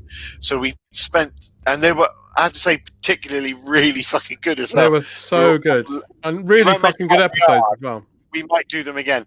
But we did them, and we were at the end of our 3.5, 4 hours, and then it turned out that only one of us was recorded, and we were so dejected by it, like, oh god, no, because we did put a lot of effort in, and then the idea of meeting up next week or even 2 or 3 days after and repeating it just seemed like a weird moot point. Yeah, so I kind of jumped in as a psychologist and said, let's do something else. Yeah, and you were absolutely right. And not go back there for a while. I mean, we will redo them once we've sort of re-forgotten about them again. But then weirdly, that's how I ended up doing an entire Terry Wogan episode on your podcast, was the very same reason. We did Without a Clue and we realised it didn't record. So we did it again, but I just said I can't face the idea of us pretending to talk about it fresh again. Yeah, and also in that episode you dipped into Wogan a lot. Yeah, so somehow that just became what it was. So sometimes good things can come of it. But I suppose because it happened during lockdown and you just hang on to any little slim slither of anything. And when that doesn't work, you're just like, oh, there's just no fucking point. I just get, oh, God. Oh, God. What film remakes are better than the originals? You know what?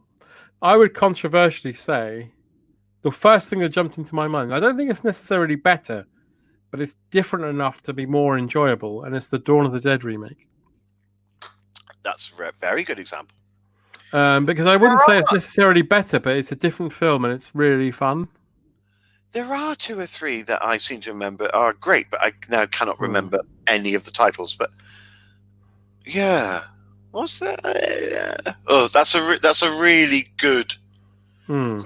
Fantastic, Mr. Oxford. It's one that I should have maybe started thinking about before I downed a bottle of wine and started gin and tonic. Your favourite horror film? American Werewolf in London. That's amazing. Mine probably The Thing. Yeah. Or have you ever seen Switchblade Romance? Yeah. Oh God, yeah. French. That's the one where the guy gets decapitated on the stairs with the chest of drawers. Oh, yeah. When I first saw that film, I felt physically ill for so long. Yeah. A bit like, I remember when I first watched Henry, Portrait of a Serial Killer, and I literally was so ill. The ending of that just made me like shocked, and I'd seen horror films, but oh my God. But as for something like a go-to horror, I think actually weirdly, if I'm being honest, the thing I watch more often than anything else is probably Poltergeist. Yeah. I was going to say The Exorcist is one I often put on when I'm feeling highbrow. Right, I love not the Poltergeist. I like Poltergeist so much. It's amazing, and it's got one of the best soundtracks of a horror film ever. It's stunning. It looks beautiful even now, and the casting is fucking so joyous. La la la la. So good. Nothing is wasted in that film at all. No. If Bruce Lee was alive today, would he like these Friday Night Shows? Probably. I'm going to say formative and affirmative, maybe. Warriors of the Deep is endearingly bad, but you have to wait till Thursday to find out what we think about it. I mean, no, you might find out that we fucking that could possibly happen. In fact, the whole episode might just be us fucking. If you could both pick one classic comedy show to write an episode for, or take over a character, in which would you choose? Oh my god, these are genuinely good questions. Porridge would be amazing. If we're talking TV or radio, I'd love to write a Hancock episode. Yeah, that would be amazing, wouldn't it? But TV, I'd love to do Ever Decreasing Circles. Ever Decreasing Circles. I think Blackadder would have been something. Yeah. In fact, when I was a child, when I was 12, I wrote Blackadder 5, and genuinely this happened. After Blackadder Goes Forth finished, I wrote Blackadder 5, and I did it in a police station. And then 2 years later, 2 or 3 years later, the Thin Blue Line appeared. And I remember my dad saying to me, "Oh, he's borrowed your idea," because he's being supportive. Of course, he hadn't borrowed my idea. I would have loved to have done an episode of Bottom. Oh. Just to write the violent stuff would have been amazing. But because Bottom is basically Hancock with people hitting each other with frying pans, isn't it? Yeah. We need to talk about the Guest House Paradiso film that's on Netflix and how fucking appalling it is. Yeah, I still haven't finished. I don't mean as a film. I mean in quality. You can't watch it. No, I'm on my third. I've did 26, 27 stopped. Another 20 stopped. That should tell you enough. That yeah. Well, would you do some fucking? Well, no. to answer your question, which Bond film would you rewrite? I think the one I have most problem with is Quantum of Solace. And I think I think the writers of that would say this as well. It's all over the place. I had a weird problem with Skyfall. Well, me and Tom Neenan talked about Skyfall. I know, and I've listened. But it gets on my wick so much. Especially where there's a virus in a computer and Q's there, "Oh, I don't know what's going on," and then Bond's like, "Well, it's that," and you're like, "Actually, fucking Q," and you've been built up for 2 films now to be the genius little fucking boy wonder that you're now supposed to represent, and you're just going, "Oh, also, it hasn't got enough fucking. It's got hardly any fucking. I love Wheezing Pod. Thank you, Jason. And as I've probably said many times before, with Skyfall, Bond has one fucking thing to do, and he doesn't even do that, which is keep M safe. When I was 12, I wrote the Stephen Files. Tell us more, Sarah. That sounds amazing. I used to write when I was very young about, and I thought this was a brilliant idea, but I tried turning it into a novel, and then I realized that I couldn't write a novel. I have since written a novel. It's shit, but it's just there in my filing system. To me, I just wanted to see if I could actually start something and fucking finish it. But I used to write as a kid the adventures of 2 vampires, and they were called Totem and Saber. I don't know why they. Nice. And I wrote it that it was a time where every, let's say 1,000 years, doesn't fucking matter, but every 1,000 years, vampires have to all gather around the world to give blood. They have to give a pint of their own blood in case of times with vampires in dire need the blood of another vampire to survive. I haven't really thought out why a vampire would need. So the idea was that all the vampires were called to one place, and the place would be different every 2,000, 1,000 years. And you all had to donate blood. And then it was just the idea of 2 teenage cool vampires. I was writing this in like the mid-90s where I was fucking trying to be cool. And I thought that was a really good idea. It would have been a good graphic novel, I think. Which Star Trek villain would you like to play Q? Easy, Christopher Plummer. Let's slip the dogs of war. war. I like it when they launching those torpedoes right at his ship, and he just goes, "To be or not to be." That's great. I think I'd rather be Khan. Oh, Khan would be the one for me. I'm going to leave you with Paul for because I've run out of alcohol, so I'm going to get a couple of beers.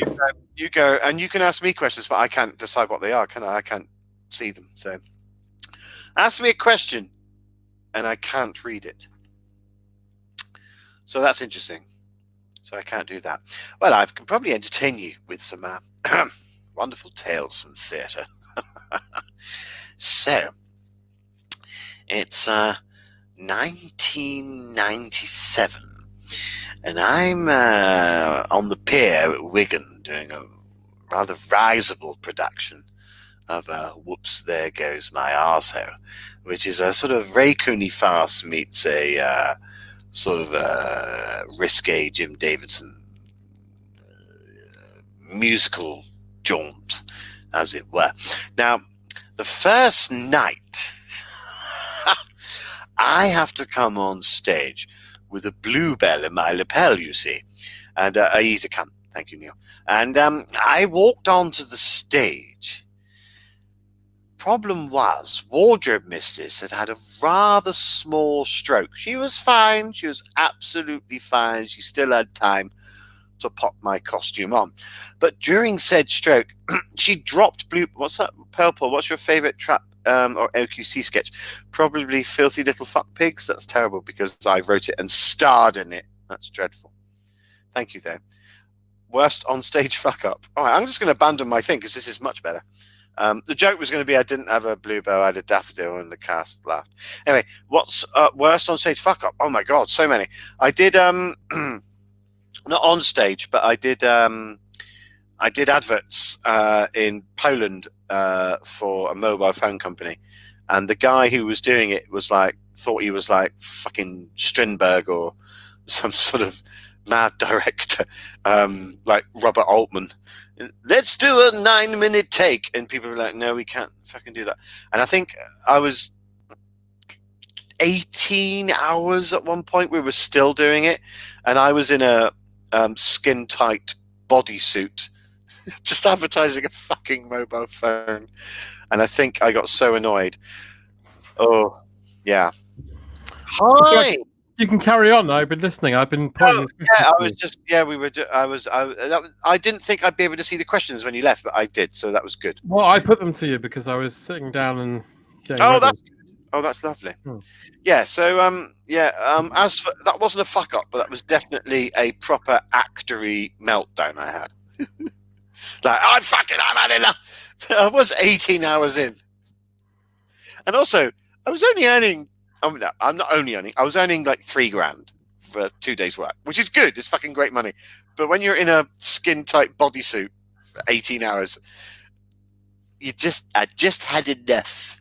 With Paul, it's 10:30, so maybe we should have round 2 of Super Match Game.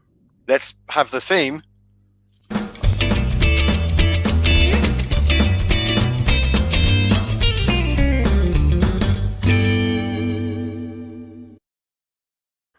Yo, and word up, motherfuckers.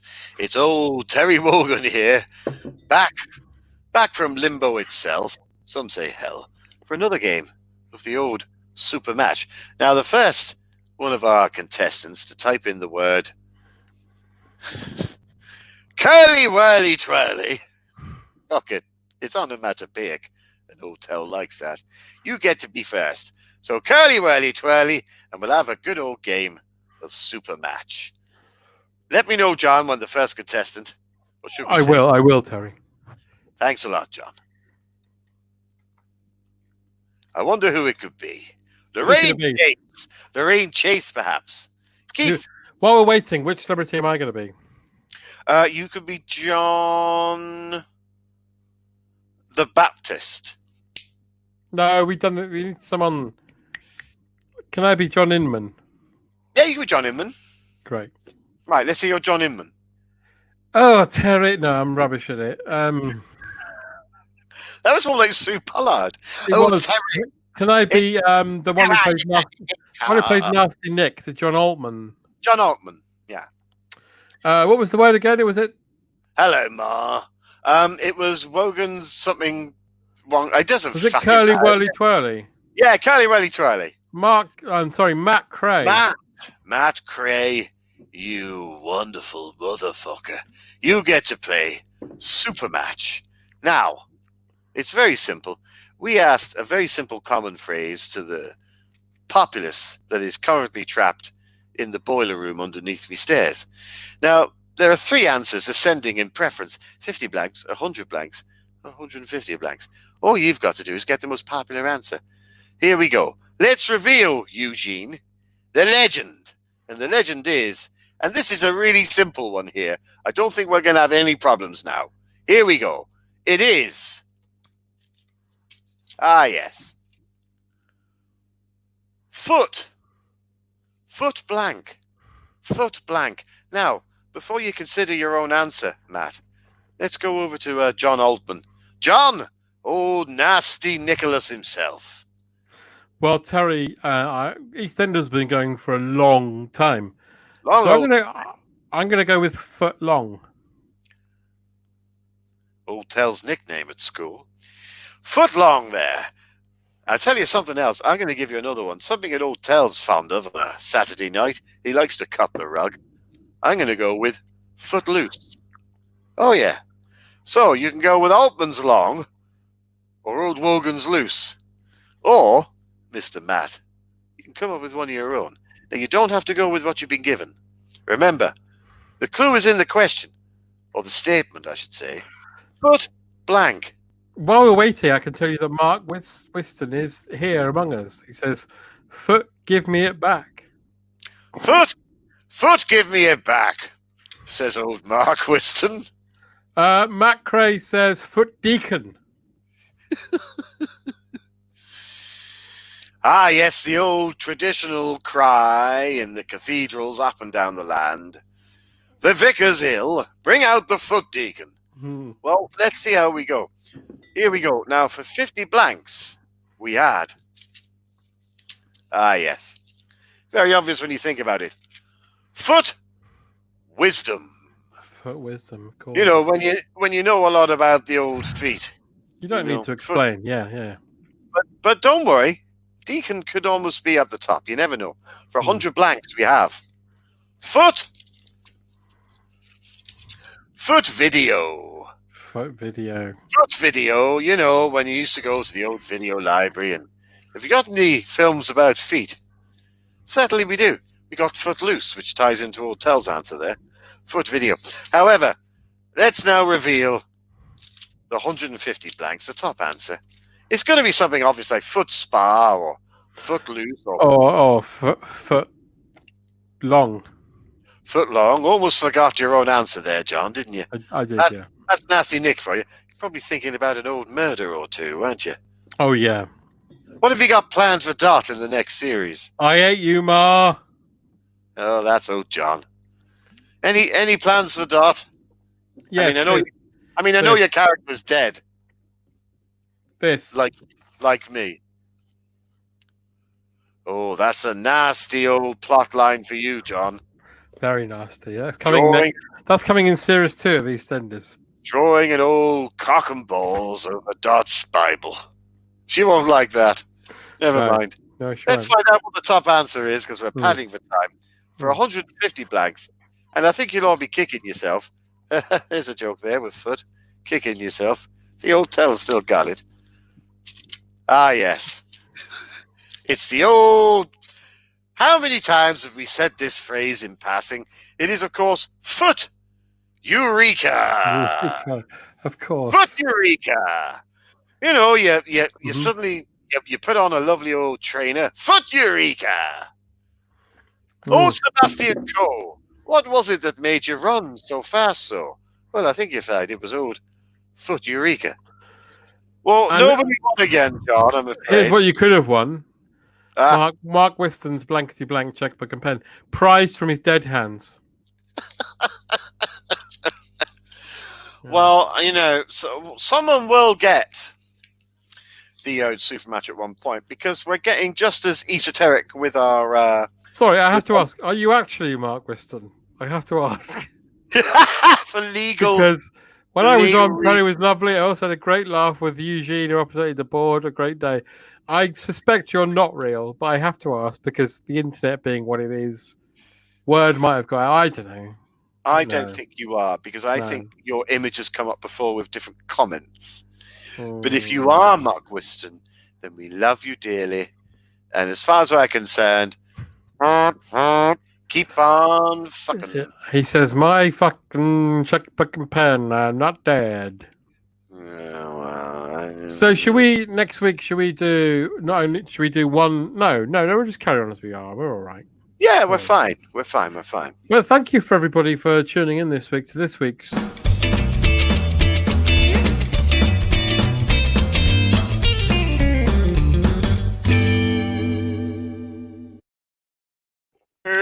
Oh, sorry. Don't do drugs. Don't do drugs. No, never do drugs. The Hillshurst family, though, are very happy. When was the last time you did drugs, John? Can I tell you honestly? Yeah, genuinely. About 5 years ago. And what was said drug, may I ask? Well, I'm not really like a drug person, but when I was a teenager, I'd had a few of the old ecstasies every now and then. Ah, yes. Oh, the old ecstasy. And I was out with friends about 5 years ago, and someone said, "Oh, I've got I don't know why I'm telling you this. I've got a lovely bunch of coconuts. I've got a lovely bunch. I got a lovely a bunch of coconuts. Would you like one?" And I said, "Yes." And it was my 37-year-old body, or whatever, compared to my 17-year-old body is not the same thing, and it was very difficult. And I spent quite a few days not feeling very well. Yeah, no. Sarah says I fucking love drugs. Yeah, well, that's great. I mean, boots are full of... I'm not really like I'm never. When we were at art college and we slipped out to the park so everyone could smoke the ganja.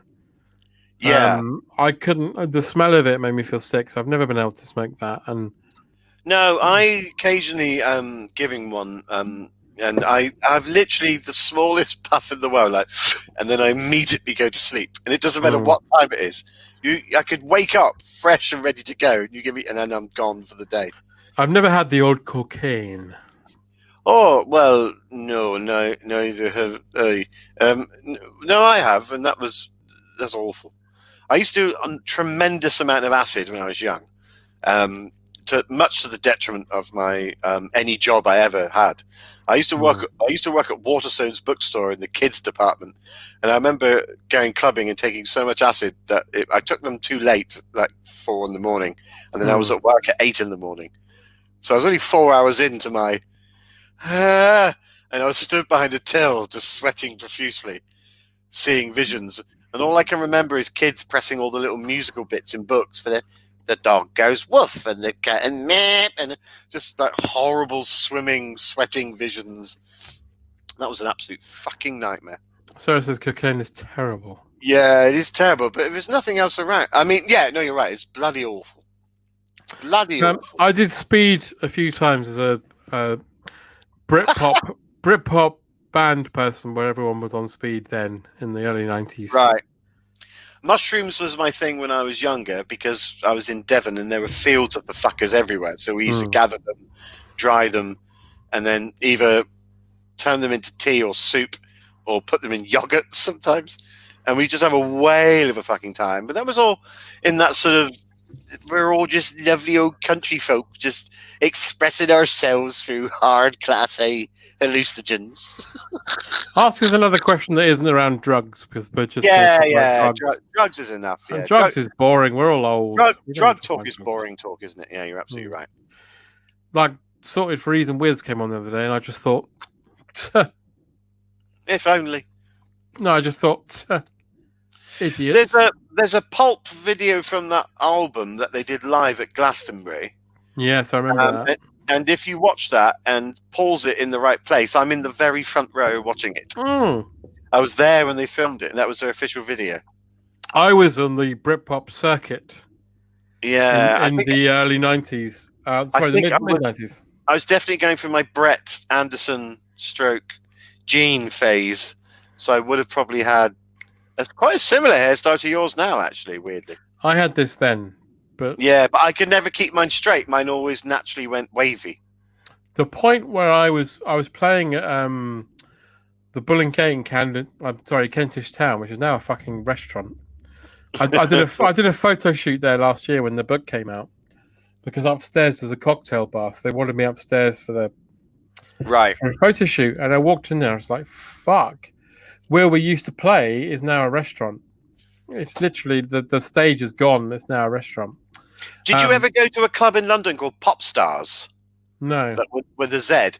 That was the indie pop club to go to in London. It moved around a lot. It started in Islington and it went a couple of other places.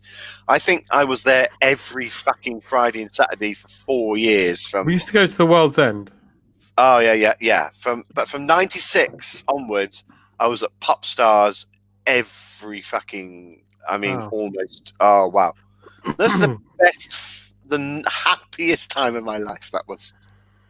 But one day we were sound checking at the Bull and Gate, and we left there, and we walked around, and I saw Brett Anderson in the newsagents buying fags, and then we walked out of there, and then we were going back to the venue, and then we saw all of Pulp just sort of milling around.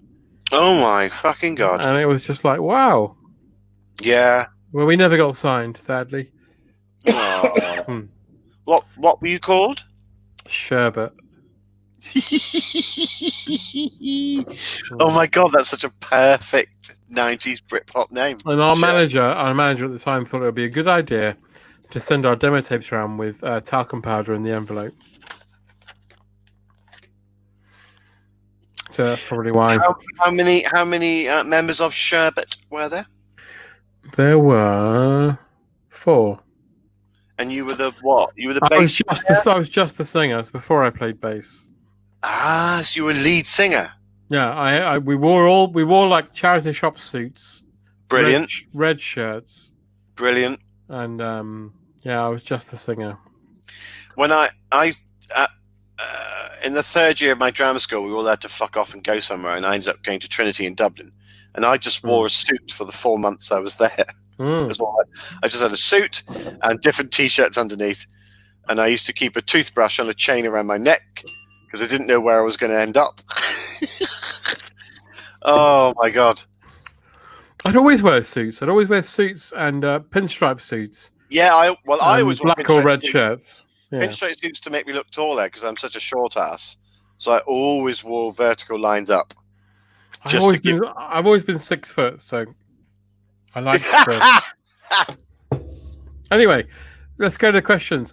Which 80s, 90s TV vehicle? I was explaining. You know what? Funnily enough, today I showed my kids wanted to know about stuff I watched when I was a kid, so I showed them Street Hawk, and then I said, you know what? When we were a kid, all TV shows and things are obsessed, and films, with heroes having a vehicle. Transport, yeah, it was very transport based. My favourite, beyond anything, was Automan. Right, I showed them that, and then I showed them Manimal, and they couldn't believe Manimal was a thing. That's terrifying to even now watch, because that's like American Werewolf in London. Yeah, but really, like made for like 30 quid. Yeah, but done for shits and giggles. It's horrible. Manimal could only turn into 4 things: an eagle, a bear, a mouse. I thought that as well, but then I looked last night with the kids. He turns into a snake. Yeah, did he ever turn into a peacock and just go? Nyah! He turns into a hamster and goes up Richard Gere's bum. Terrible episode. But I was thinking about this. My son asked me, "What was your favourite vehicle?" And I thought, you know what? It was the Interceptor from Mad Max, because the bit where he turns on the nitro and the engine goes. Mine was always Automan, because Cursor, because it was like Tron as a TV series. Yeah, and Cursor, his little 8-bit gigabyte friend, could form any vehicle he needed when he needed it. And when he got into cars, it would just do right angles. And it could be a helicopter, a hovercraft, it could be anything. What is this Manimal shit? That's Simon McCorkindale, who was a spy. R.I.P. R.I.P. Who died today? He died a few years ago. He's in Jaws 3D. Yeah, he was a secret agent for the government who had the ability to turn at will into animals. Yeah, not just. I mean, sorry. Oh, I did it again. I've yawned at the end of the episode. Gorillas, fucking snakes, not fucking snakes. I never saw him turn into a gorilla. I only ever saw him turn into a hawk or a mouse, or Sir Robin Day. or Sir Robin Day. The episode where they had to get out of a particular predicament and he turns into Sir Robin Day was a classic. Because obviously if you're an animal and you're locked in somewhere, wouldn't your go-to thing just be an ant? Yeah, I mean, that's a hell of a transformation though, isn't it? And then you're off. Yeah. I mean, how fucking painful is that? It did look like he went through a lot of agony during transformations, didn't he? Yeah. He went through We hell. watched the one last night where he turned into a panther. That looked bad enough. Do you have this on like a Blu-ray special No, edition? it's on, I looked it up on YouTube. What, and whole episodes are there? No, they had it got remastered, so they've put clips of his transformations. Wow. On there. I don't see. I really want to look at them, but I think it will stir up lots of memories, and I'll get really upset and cry. Well, we watched last night. We watched Manimal, Street Hawk, and Automan, and yeah, Automan. And yes, Manimal's partner was Dale Arden, Flash Gordon, Melody Anderson. Yeah. Yes. Oh my gosh. Have you Has seen anyone the watched After Flash? That was the very first thing I was going to say. Life After Flash. Yes, I did watch it a couple of weeks ago. I thought about this the other day because I thought about how he is effectively a bodyguard for people who go to Mexico. And I kept thinking, I wonder how many people Sam J. Jones has killed in Mexico. But you can tell that Sam J. Jones is a bit chumpy, a bit. Yeah! I had no idea he was dubbed. No, that was a real interesting little, And I had no idea that he literally kicked up such a fucking hissy fit storm so early into his career. Madness. That people just were like, oh, come on. Dino De Laurentiis as well, the last fucking Dino De Laurentiis. You want to kick off with. Idiot. Here's the thing. When you put on a film and the first thing you see is Dino De Laurentiis, you know you're in for two things. You're either going to think this is the best thing you've ever seen in your life, or you will think the opposite and you'll think it's the worst thing you've ever seen in your life. I think as soon as you see Dino's name up there, it's going to go either way for you. We have to talk about this before we go. Yes, I watched it last night for the first time. I missed it first time round. Fucking hell. Did you watch it? Yes. I watched most of it, but stopped because it was just when they got to the bit where the fellows finally got his two lovely old trophy wives. This is it. And he went there, and then he was like, "Oh, I'm not really in the mood." And then they tried wanking him off, and he was like, "I'm not feeling it." And then finally, a man comes up to watch them, which is the whole point of dogging, and he's like, "Oh, I don't want that. Oh, that's awful." And it all just became like some weird Alan Bennett diary entry. I nearly sent you a text last night and said, I wasn't sure if you knew what I meant. To me, he sounds like Alan Bennett. Yeah, it was just, oh, I'm not sure. I really feel like getting a stiffy. I mean, it's really tragic because his partner is clearly the one driving this dogging thing. He's clearly not into it. Well, the thing that they garnered from all of it is that all the women that were involved all had really horrible self-esteem issues that stem back to things that are obviously horrible. And to validate themselves, they were willing to be treated like fucking pork chops on a slab. Whereas from the male point of view, it was just horrible men going, I just want to go and visit the furry triangle. Ugh. And these horrible men. Ugh. So it's just fucking so depressing. But the lesson I took away from it is if my partner said, I want to go dogging and this is my lady that I've now brought along with me, I'd say, you know what? I think I've got pneumonia. Can we do it at home? Yeah. Or, we'll just do it in the garden under a piece of tarpaulin. I mean, we can because he clearly says at one point he's really ill, but he's driving them to these woods in the middle of nowhere. He says he's got tonsillitis. Tonsillitis, not pneumonia, yeah. At which point I'd say, let's do it at home. It's just... Yeah, I don't... Surely if you're into that scene, just do the swingery stuff and go to a house where there's 4 walls and a mattress at least, to go out into the... Because I like the fact that sometimes they're stood around for 30 minutes just waiting for someone who wants to come along and have a wank at them. It's just so weirdly disparate and odd. A dogging sitcom. Yeah, that well. Isn't that duty free? I mean, pretty much. Sort of is, isn't it? I mean, Jeremy and Dan tried to write a sitcom a few years ago that almost got interested in, and then they abandoned it. But was set in a prison in England where death row was being trialed, which obviously doesn't exist. But the premise was they were trying death row, and we wanted to do a sitcom genuinely where you get to know the main protagonist, which would be like a Fletcher type person, but then 3 episodes in, he gets killed, and then you have to start again and meet someone else. And obviously people were like, no, you can't do that. You can't get us to love a character and then kill him. We were like, oh, but that's what we really want to do. Game of Thrones did it. Yeah, that's different. That's not a sitcom. At times, I think the last series was. Am I right? I'm all right. I'm all right, ladies and gentlemen. I'm all right. I'll have you know. But I felt very sorry for the Terry man because he had to go into the middle of the woods. He couldn't get an erection, bless him. So they're like, do you want us to play with each other's tits? And he's like, yeah, all right. Yeah, all right. It's like literally, do you want to give him a kaplunk?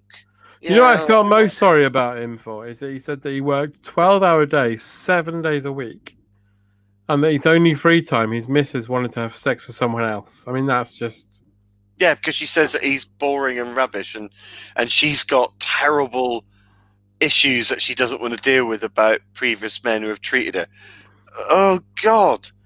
And then they hitch their wagon to a massive dwarf star who joins their familiar unit, the familial fuck festival.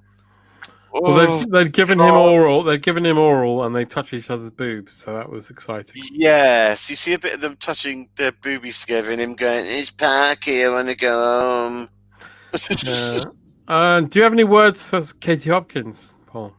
No, not really. I've got nothing to say to Mrs. Hopkins. I joked today on Twitter about that. Yeah, pretty much any carry-on response to anything like. That'll do. I'm going to miss her being on Twitter just because as abhorrent as she is, she fuels sometimes entertaining responses, and I like an entertaining response to an absolute mad cunt. And it's so easy now to just pick government figures, but they never respond. And they never take the bait, whereas someone like Hopkins often does, and that to me is far more entertaining than some fucking dickwad in our government who's telling us what to think and, just doesn't even look at his own tweets. At least Katie Hopkins would say something batshit and then people would then respond to it and she'd fucking take it. She wouldn't confuse Black Lives Matters with Game of Thrones, for instance. No, she wouldn't. But my main message for Katie Hopkins is this.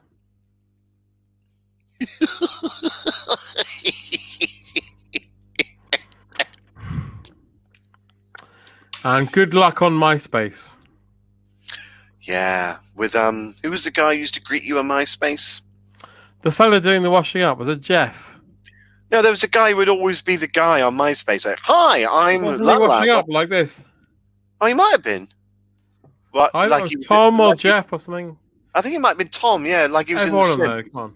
Like he was in The Sims. It was Tom. Yeah, it was Tom. Yeah. Oh my God. Sarah P says no. There's no limit. I don't. Yeah, that needs context. That response, because that could be about anything we've said or done this evening, or maybe Katie Hopkins.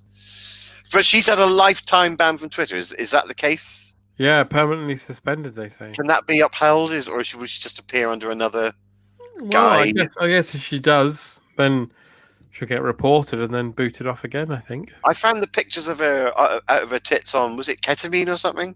That was highly entertaining. Oh, was this when she was in South Africa? Yeah, that was wonderful to see. I mean, I really enjoyed that a lot. I mean, she's awful, and her one. You are awful, but I like you. I like her. Her one stream of income was Twitter. Let's face it, and yeah. There's no other platform which I have 1 million followers. Well, people who think that they're a sort of agent provocateur now, you just go, no, you're not. You never have been. You're just a... Oh, God, there's shitloads that accents that I can't do. You should... hang on, sorry. Annoying hair. You and Dan Thomas should get together because he is super Welsh. But you can pretty much do everything else. Yeah, he could do Welsh, and also he could do the best Christopher Walken ever. Yeah, it's pretty good. And I cannot do a Christopher Walken. It's getting that bit, and I can't ever go beyond that. I met Dan at the Craft of Comedy in... Bristatin, was it? No. I can't remember what it's called. Llandudno? Yes. Llandudno. Oh, shit. Yeah. Brilliant. Oh, Llandudno. Oh, lovely. Yeah, I did a gig there. They wanted me there to do a live Smash Pod. I did a gig there. Right. With someone I won't talk about. Yeah. You know, it's fine. And then in the evening, we went to the pub, and I was feeling really pissed off. And I sat down. Oh. Why were you pissed off? Reasons. Right. And I sat down in the pub, and the person I was with went to the bar to get his drinks. Right. And the person next to me just said, "All right." He was very Welsh. And then he just said, "Do you want a fag?" And I went, "All right." And then we just got talking, and he was really funny. And that was Dan Thomas. That's how I met him. Oh, that's lovely. Mm. And I spent the whole of that evening just sitting at the pub table with him. Fucking. Yeah. Yeah. But he's a lovely fella. He is a lovely fella. Mm. He's going through a beautiful lockdown hair thing. He has got madder hair than you. Yeah, his hair is yeah, but I'm using a touch of product just to keep it under control. Because if I wake up in the morning, I am like a mini Leo Sayer. In the morning, I've got a white afro, which white men should never have. He is a superb Walken, and the bit yeah, where he does a great Walken. The bit where he says, when he's talking about the rainbow, I heard Jeffrey died. Yes, it died. And then he says, "I got the chaps." I think that's very good. My favourite Welsh person said to me when I said good morning, "I haven't decided yet."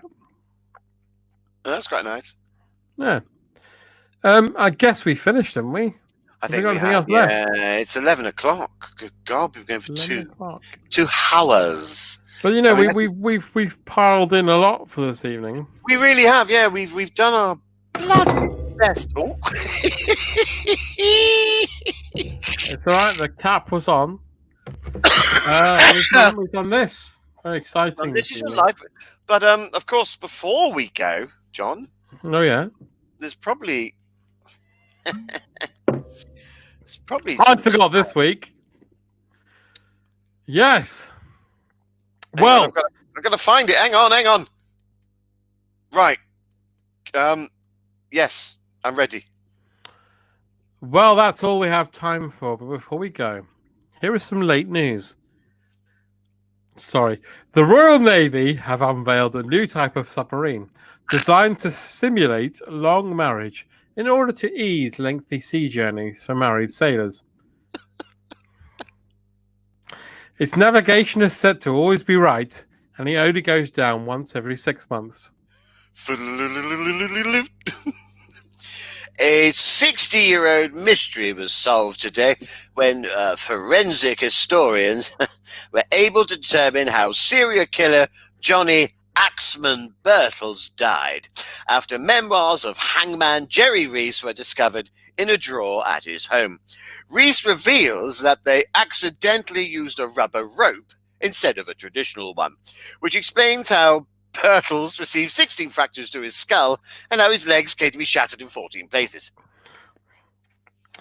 There was local There was local pride in Fleet, Hampshire today, as Keith Maxwell was announced by the Guinness Book of Records as the new record holder for hiccups per minute. He was said to be at the moon. Hey! And in late news this evening, a grandfather has gone missing after eating 4 cans of baked beans, 2 cauliflowers, and a jar of gherkins. His family have made an emotional appeal for him not to come home for at least a fortnight.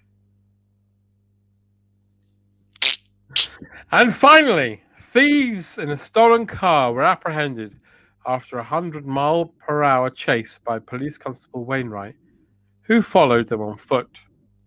Said PC Wainwright, "I had no choice. They shut the door on my truncheon." Well, that's all we've got time for. So all we can say is good night from me. And it's a good night from him. Good night. Good night.